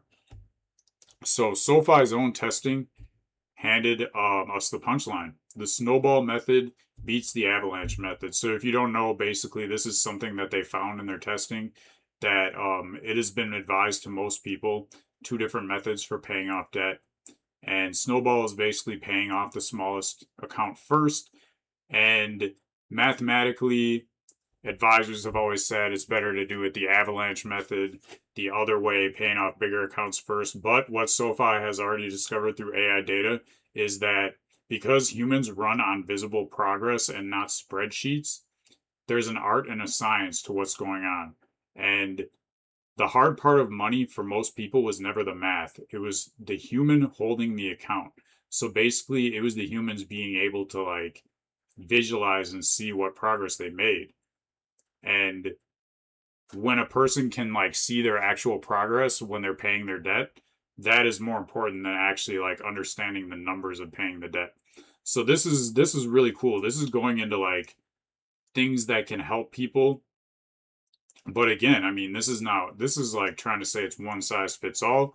And I think maybe for the majority of people they found that, but I don't know. I find that hard to believe that everybody works better that way. I think that's probably just like a majority thing. But still, at the end of the day, this is good because it's going to show that out of all this data that is being collected about people, maybe there are some general insights that can help a lot of people that, you know, like in this case, it was previously believed that the opposite was true, but now they're finding that they're saying it for everybody, but like I'm saying, it's probably like the majority of what they're finding. So moving on to the bigger shift. Right now, the industry is converging on one promise. They will read you, it will know you, so you never have to read yourself. Every app on this ladder personalizes from your data, and it needs more of it every year to stay good at it. So, like Mercado Pago's privacy line, only your own authorized on platform data is going to show the companies known exactly what they're asking for. Data access is now the product's foundation, and they say so. And what they're doing here is they're trying to, like, recommend companies to people based on what their background is, what they like to invest in. And that's another thing that is still not so clear where the line is with that. So basically, still kind of waiting on regulations to see when I can implement that into Stackivate. But I would have already had it implemented if the line were clearer on these regulations. So just waiting to implement that. And note what all three still avoid. This is important. None of these tools that I mentioned make the buy and sell call. The whole industry is crowding up against that line while regulators in the US still haven't drawn it. The reading gets deeper, the accountability will still stay yours. But in this case, like, they're not giving you the option to pick. They're just saying, like, okay, if it comes to that where you need to make a choice, then we'll escalate it to a human advisor. They're not giving you the data so you can make the choice. It's still trying to take the choice and give it to a human, which I think at least they're recognizing that when it comes to your money and your finances, that having a human in the loop to make the decisions, especially right now when the regulations say that AI is not held accountable, and insurance, as we have seen, is kind of backing away from any kind of like payout when it comes to AI making a bad decision for you. It's very important right now to like understand this. And what I've seen before this is most of the banks that were implementing this were not doing that. So now it's good that they're actually like recognizing that, hey, like with your money, having a human in the loop to actually make the decision is very important. But AI can definitely help a ton. So here's what the app's model of your life actually contains: your transactions, your balances, your stated goals. And here's what it cannot contain: what you'll actually do the first time its guidance disagrees with your gut. That part is only going to show up when you make decisions yourself and watch yourself do it. Or the market takes a turn in a way that you did not expect, and AI made a decision for you. Now, can you actually stick with that decision? Do you know why AI made it? Do you know that AI thought that it was going to hold through any dip? Is that something that you can still like stomach through? That's something you won't know until it actually happens, unless you've already made those decisions ahead of time and know yourself and how you're going to react to that. Because likely, even if you make the decisions, the scenario is not going to play out the way that you envisioned it. I've seen a couple different crashes like this, and they're all a little bit different. So it's not like you can recognize the same thing every time. So, AI money tools are racing to know you better than you know yourself, and this week showed how. They can read everything, remember everything. But if the machine does all the reading, how do you ever learn to read yourself? How do you get better? And when its guidance is wrong, the machine is not the one who pays. You are. So, the goal is never to be perfectly known by an app. It's to become an investor who knows their own style and improves over time. A tool can profile you, it can't do the growing for you, and it won't answer for the outcome. Only you will. Only you have that power. Only you can proceed in that direction. So that's what Stackivate is built around. Learning what kind of investor you actually are without needing a single bank login to do it. So it's not just making sure that you get better and you're making decisions and you're using your brain the way that it was meant to be used, and then you can actually like improve over time and see the improvement and have the understanding. But it's also having a tool to help you do that and make decisions that does not require you to provide it all of your financial information. You can use Stackivate, you can get better, you can improve over time, and providing all your financial information and personal information to an AI or anything else really through Stackivate, that's not necessary.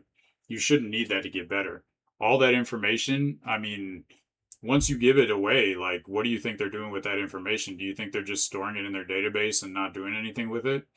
I would imagine that it might be sold beyond your knowledge. So, I mean, what's the value on your data? Because I mean, a lot of these companies value your data very highly. So, if you do too, and you don't want to give it away, and you want to make your own decisions and get better over time and actually learn and find out how easy it really is, go ahead, check out Stackivate. And I would like to know too, would you want your money app to remember everything you ever told it? And what's the one thing you'd rather it never knew? Go ahead, tell me below. I can take all that into account, make Stackivate better, make it so it serves more value to more people. That is the goal. So you know, it's all about being read or learning to read yourself. What kind of investor are you? That's what you need to be thinking about. That's what Stackivate is going to help you know. And it's going to give you an answer really quick, and then you can go deeper and deeper over time, find out your own personal style that nobody else does the same way as you. That's what it's all about. That's it for today. I'm out.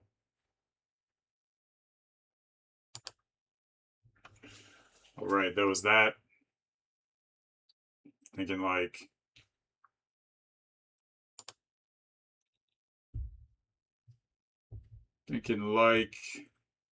gets easier every time and better.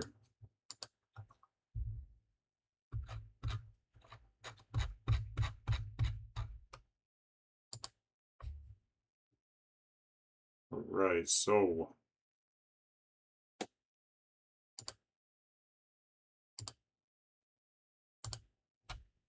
thumbnail yet. Mark that as done.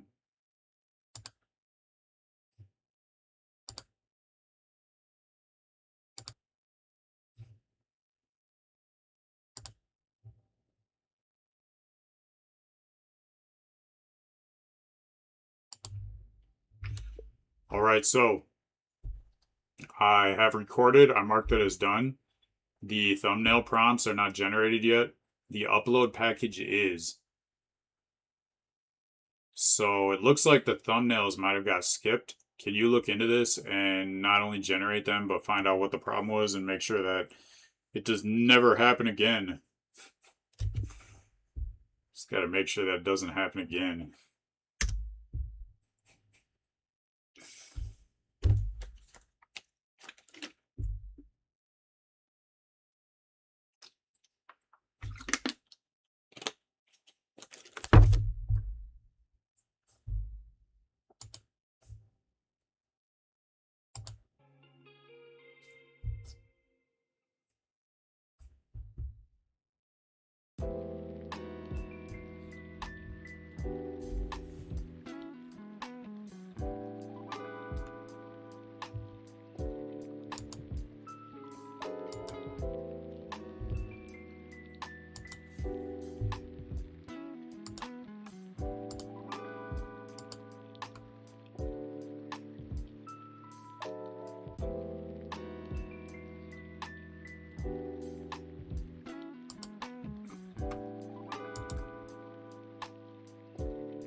So the first thing I'm thinking is that like the thumbnail prompt, I don't think that matters if there's an M dash in it.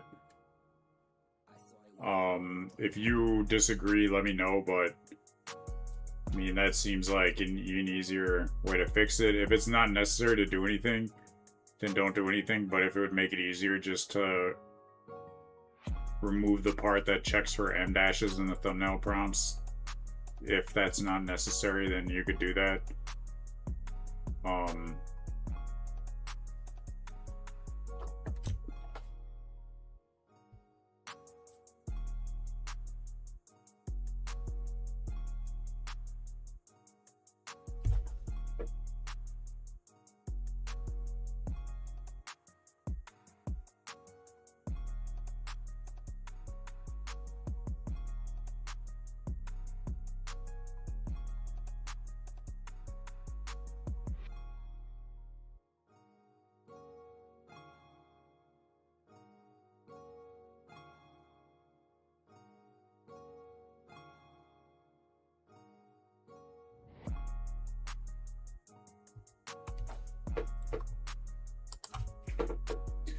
I guess kind of what I'm wondering is like if this something like this that I find in the process is not necessary and it gets removed, is it worth doing stuff like this that it would make the agent run to be cheaper and more efficient?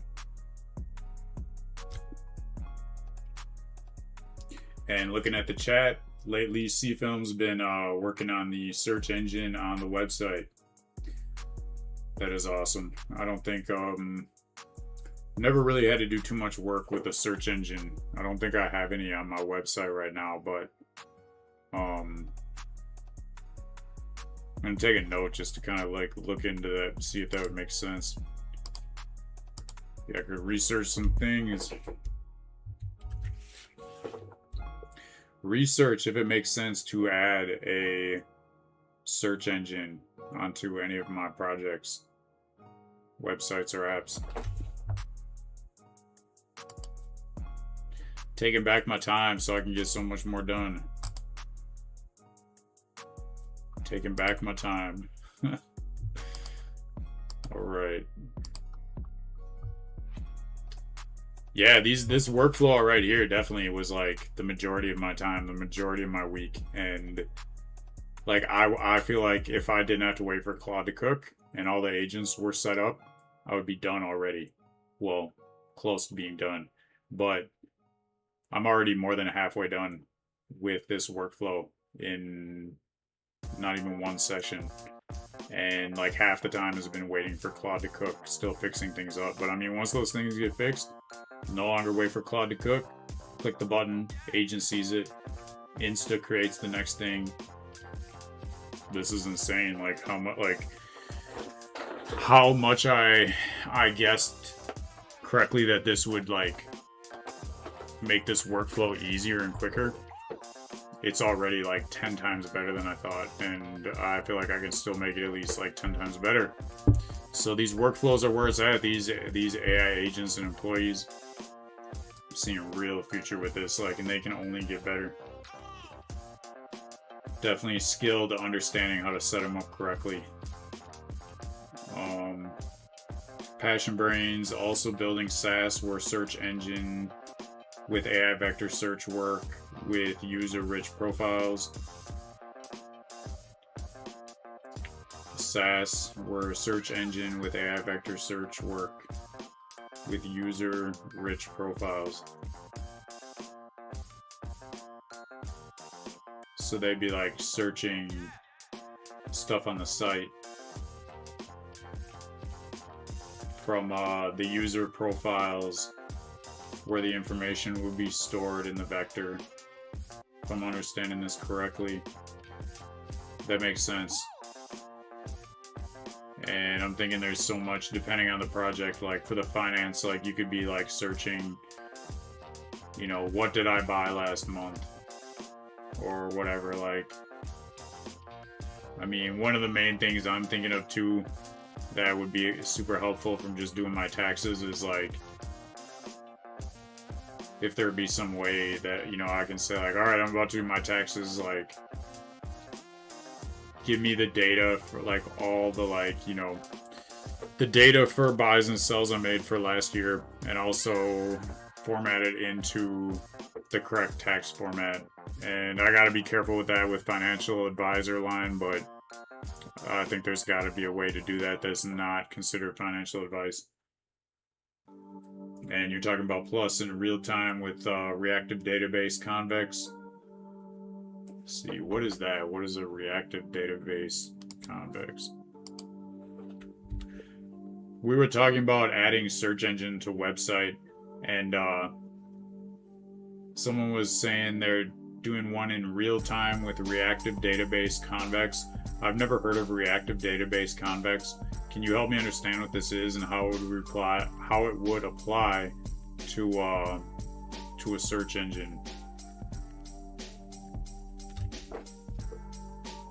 So you're saying it's like the yellow pages for masters.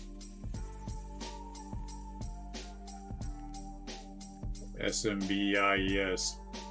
Are you talking about small businesses? Like a yellow page for masters, small businesses, I think maybe you're trying to say. But either way, I mean, that sounds awesome. That sounds like a good idea. I think,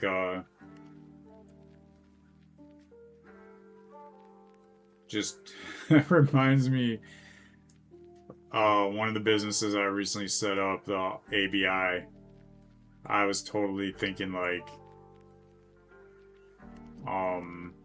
when I thought of that name, definitely crossed my mind like yellow pages in the phone book, and everyone's business name tried to be like start with A to be at the beginning of the yellow pages. Like from what I understand, Apple, that was their strategy with naming the business Apple, was that it would show up earlier in the yellow pages. And maybe there's yellow pages could be coming back in like a sense with AI, and naming like that would help. I really doubt that it'll have the impact that it did in the past when the yellow pages were like the main contact for businesses, but who knows? Just kind of a test I'm doing, I guess. Alright, Convex is a modern serverless backend platform. Places traditional database with reactive real-time database engine.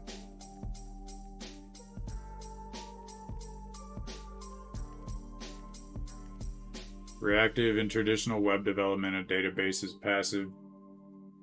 Oh, awesome. Looking at the comments. Reactive database is a database when user database changes any info. It'll go live in the app or SaaS without reloading the page. Oh, okay. It reloads in real time. That does sound like real magic. Convex reactive databases. It's like mostly you'd have to refresh. So this takes that step away.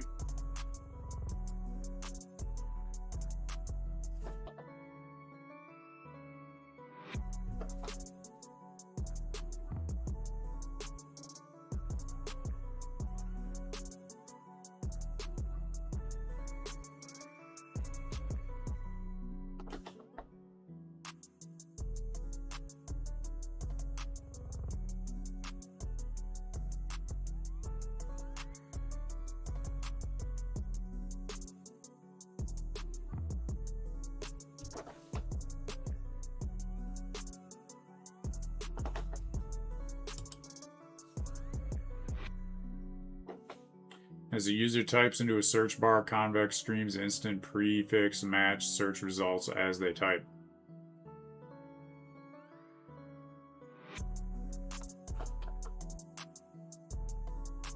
So Convex supports vector search directly inside its database engine.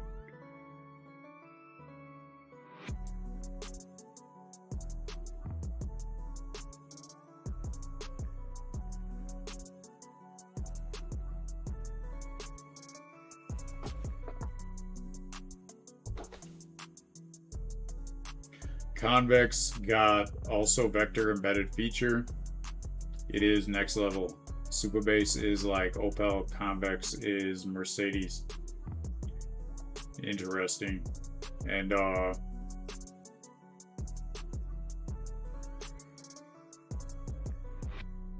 All your voice agents / RAG solutions are backed with Convex.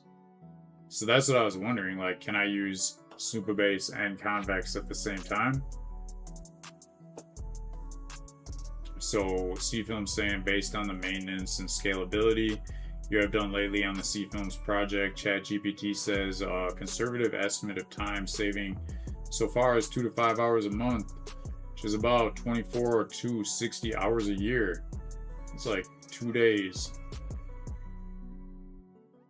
That's valuable. Do a lot in a day. Convex search context, not keywords. That's kind of what I'm seeing. It's like a topic. So like what they described here, Gemini is saying like instead of searching for exact keywords, you can turn text into AI embeddings and search for meaning. For example, searching for golden retriever puppy will return all dog records. You don't need a separate vector database alongside your primary database. Convex handles vector indexing and storage in one unified platform. So that makes sense for like what you're doing. And I'm just trying to understand, like thinking to myself right now, how could I implement this? Or would it even make sense to implement what I'm doing? So that's the next thing I'm going to ask Gemini. Reactive setup.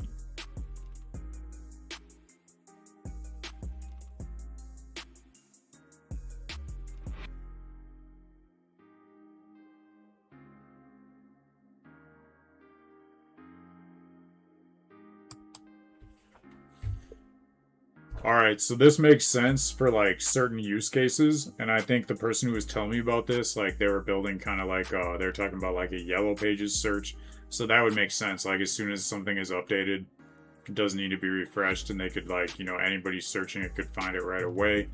I'm wondering for like, say, if I'm creating a custom workflow that it consists of multiple AI agents, and it has like a Supabase database. Do you see any use cases where it would make sense to implement this Convex? Basically, what I'm like the main thing that this is making me think of is maybe a slight time save. So maybe that like as soon as like I click that one step is done,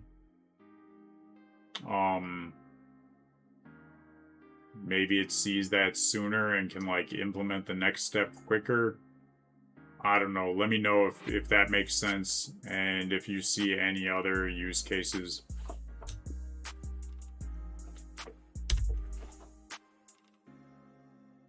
So Convex can be implemented in any app with AI. Awesome. And if not this, maybe there's even like a use case for the searching context, not keywords.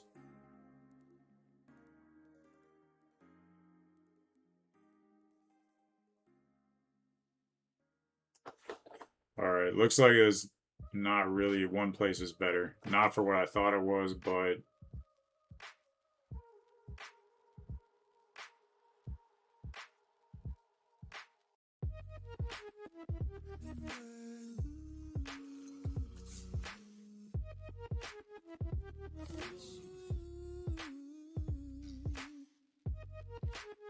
saying there's one use case maybe, but overall for the workflow thing, it's not the right tool.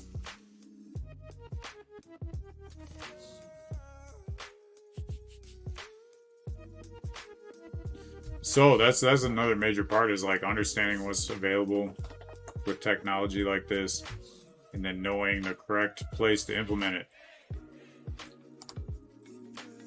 So I could implement a lot of things and do a lot of projects, but are they going to be worth the time it takes to implement them and provide value? And this definitely like opens up my mind to more that's possible with other projects too, that now that I know this, that's value right there for sure. So respect for that information. Looking back at, change it back to the code.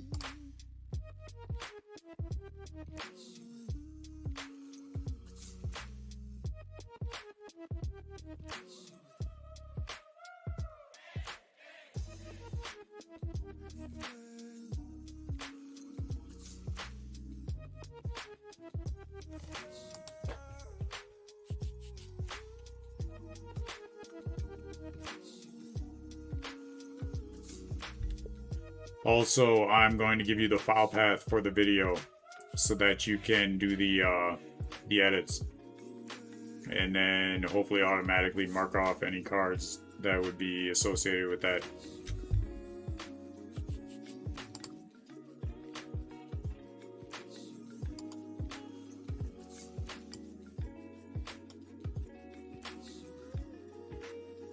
$8.17.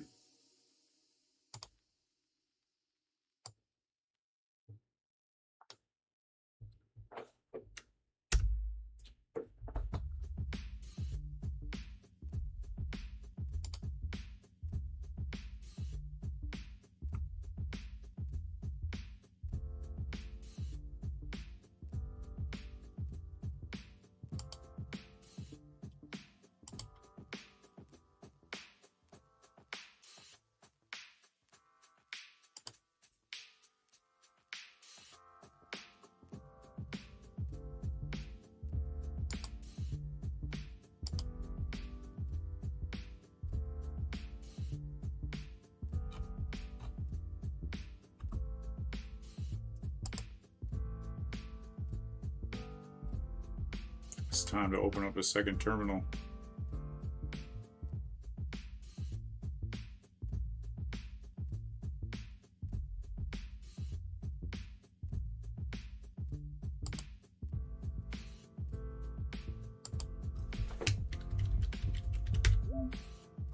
Ooh.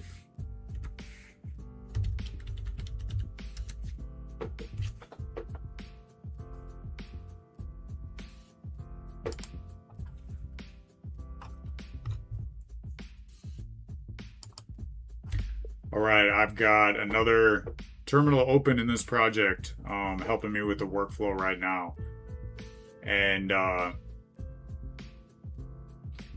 decided to open this other terminal because I wanted to start on the daily, I don't remember what it's called.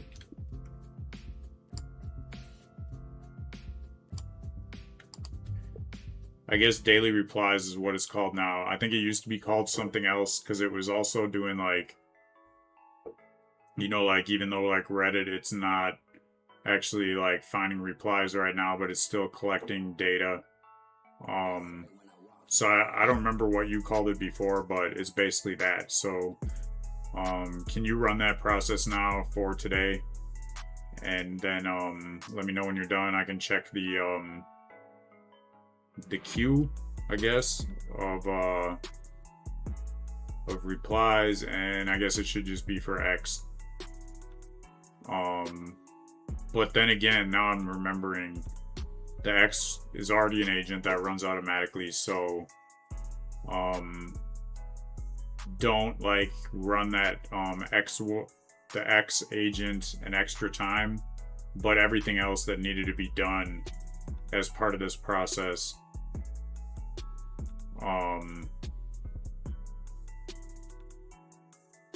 beyond that, run that and let me know if I'm not understanding anything correctly. Basically what I want to do is understand this better so I can find a way to have an agent automate it. I know the X is already set up like to do automatically on a certain schedule, and I'm not sure with the rest if that should be something that is like automated for like a schedule, or if it's something where like be better to like manually like click a button and then it does the process each day. Help me understand all this. Let me know what you think. Any other advice or anything at all, feel free.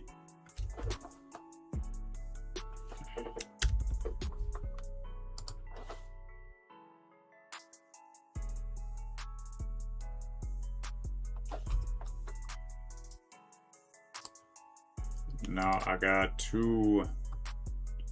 Gotta remember I got two terminals running now.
All right, so I think I understand this better, and I agree that I would like to do the apathy thing automatically, just like the X. So basically, this is not something I need to be manually doing. I can do both of these on a schedule multiple times a week. That sounds like the best way to do them, and then I just manually check the queue and reply. So that's the way I understand it, and definitely I want you to take another note that when this workflow for this week is done, to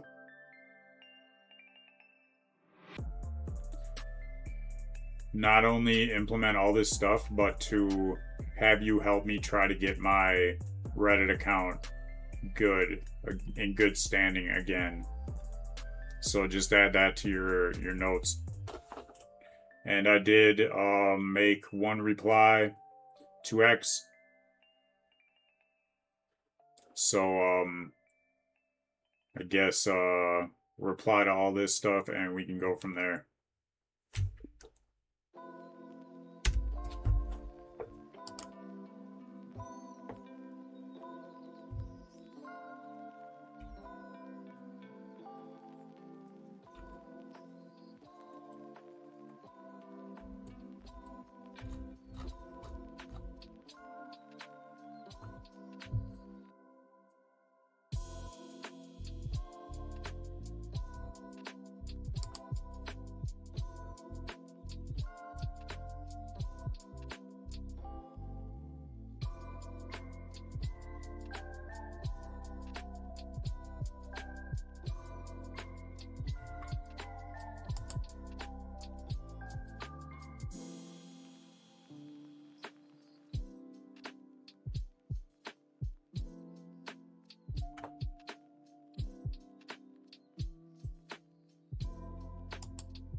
So the first thing is I don't understand 100% of you want me to paste the X reply permalink plus the predicted grade. And I'm guessing you want that for every reply. So isn't this something you can do automatically? Especially getting the X replies permalink. That's going to take me the most time. to get that link and give it to you each time. Hopefully there's a way you can just, I mean, because you're actually giving me the link to where the reply should be, so you should know that, I'm guessing. Maybe I'm not understanding this, let me know. And then for a grade part, like, even if it's just something as simple as strong, okay, and off, you're just wanting a grade on how I think your proposed reply will work, or like a grade on how good of a post you found to reply to.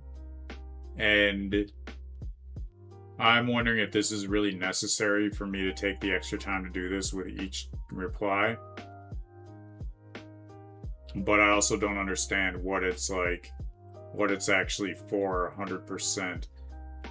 So go ahead, you can log the ledger and explain this to me.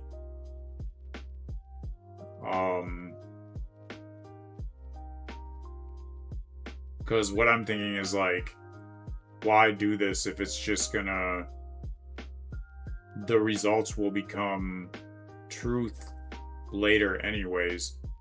So then wouldn't that just be enough to know, like, you know, it'll log the findings in the reply, and then later on I can tell if it got engagement or not, and then that should be like, you know, I'm thinking like more important than me giving a grade. But maybe I'm not understanding this correctly. I just kind of rambled a little bit for there, so just address everything you can. Let me know.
I feel like I understand this 100% now, and I agree with your recommendation to skip the grade entirely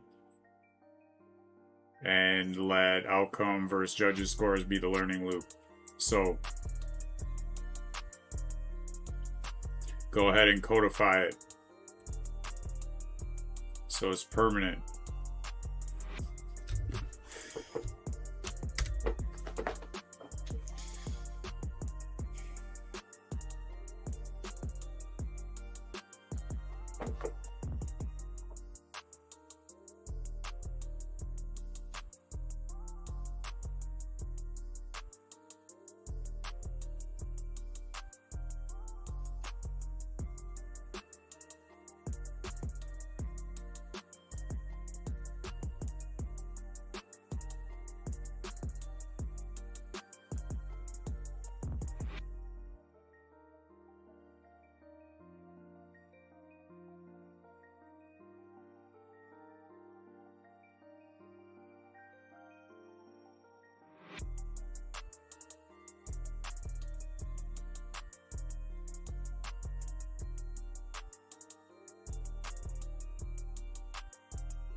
That's what I like to hear. Everything is like how I like. AI getting to know me better.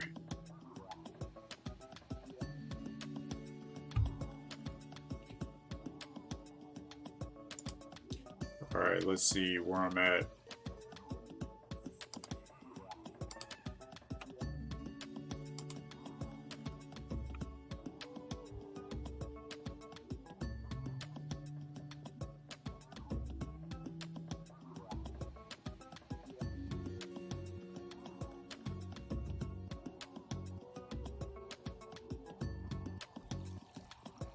I'm already like 75% through this workflow. And yeah, this is, I'm just shocked how much better this gets every week. And like, I just had to build it to know. Like, so much of this, like, I assumed certain things and I was like totally off. Out of everything I've ever built, this was the most like wild card. I had no idea how it would like work and just had to like keep working with it. But the value, the benefits it provides is way better than anything I ever thought. Can't wait to make this system better and build other systems and help other people with similar issues. And it's crazy how I can already tell that this is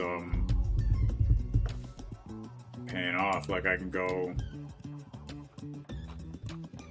see my analytics and see that just like not even a month of doing this marketing is getting me like hundreds of impressions already and getting out to the right people. That's the main thing so far.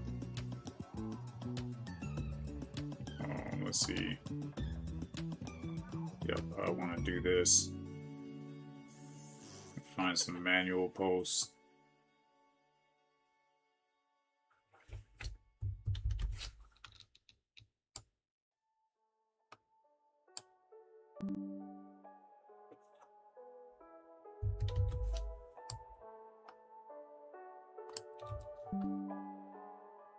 Kathy Woods post doing well. Mo Invest talking about going from 50K to 2 million in a year by picking stocks. Yeah, right. How is that doing so good? This is so weird to me because this is like some of the worst, but it's doing so well.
That's funny.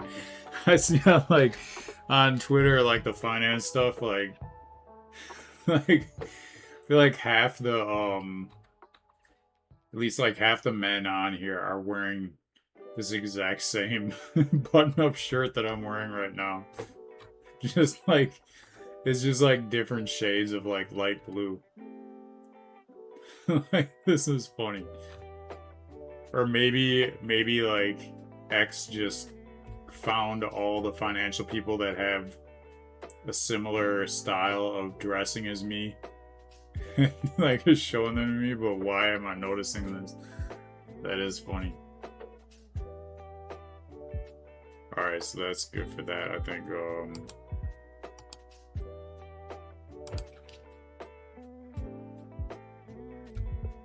That is awesome. So I got some screenshots of the top performing X posts in my feed. I'm going to give them to you. Let me know if you think any of them are worth replying, and if any of them look like they're really good that you want to take a note on what's working right now on X in my niche. Feel free to do that as well.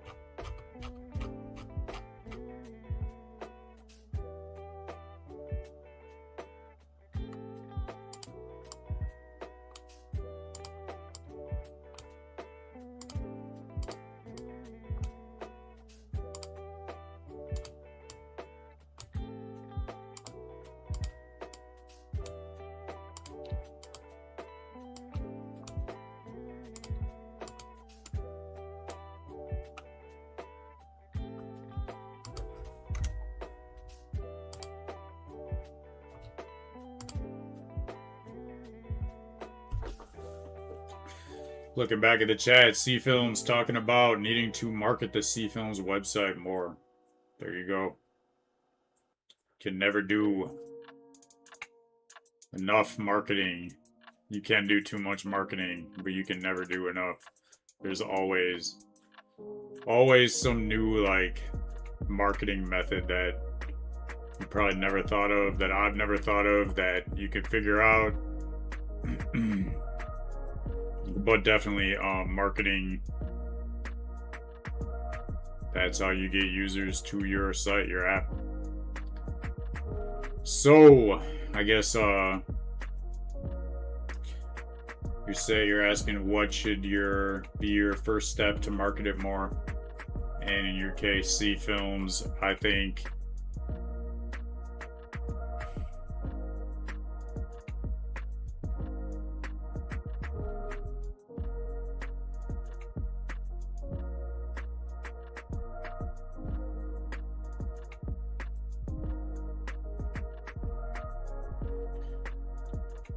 the thing that's really coming to my mind is if you haven't set up systems, just like I'm doing now, you set up systems to do the marketing that you're already doing, and then that will free up time to find new methods of marketing, and then set up systems, and then that'll free up more time to find new methods. And really, like, I think with what you're doing, there's so many different methods. Like, you shouldn't need to do paid ads, but you could. But that's all about like what kind of like budget you have. Also think about it like the social marketing that you're doing is research for paid ads. Whatever works really well with social is probably going to work very well with a paid ad. And same thing with what does not work with social probably is not going to work with paid ads. So definitely, I think it's just for you is like automating what you're already doing, automating it, and then that'll give you more time to find another method.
Well, basically, I'm thinking that's a good spot to end for the day. So hopefully you got a lot of value off of what I had to say and do, and I'll always be coming through with something new for you in the station for the Vibe Coding Nation and AI technology, the regulation.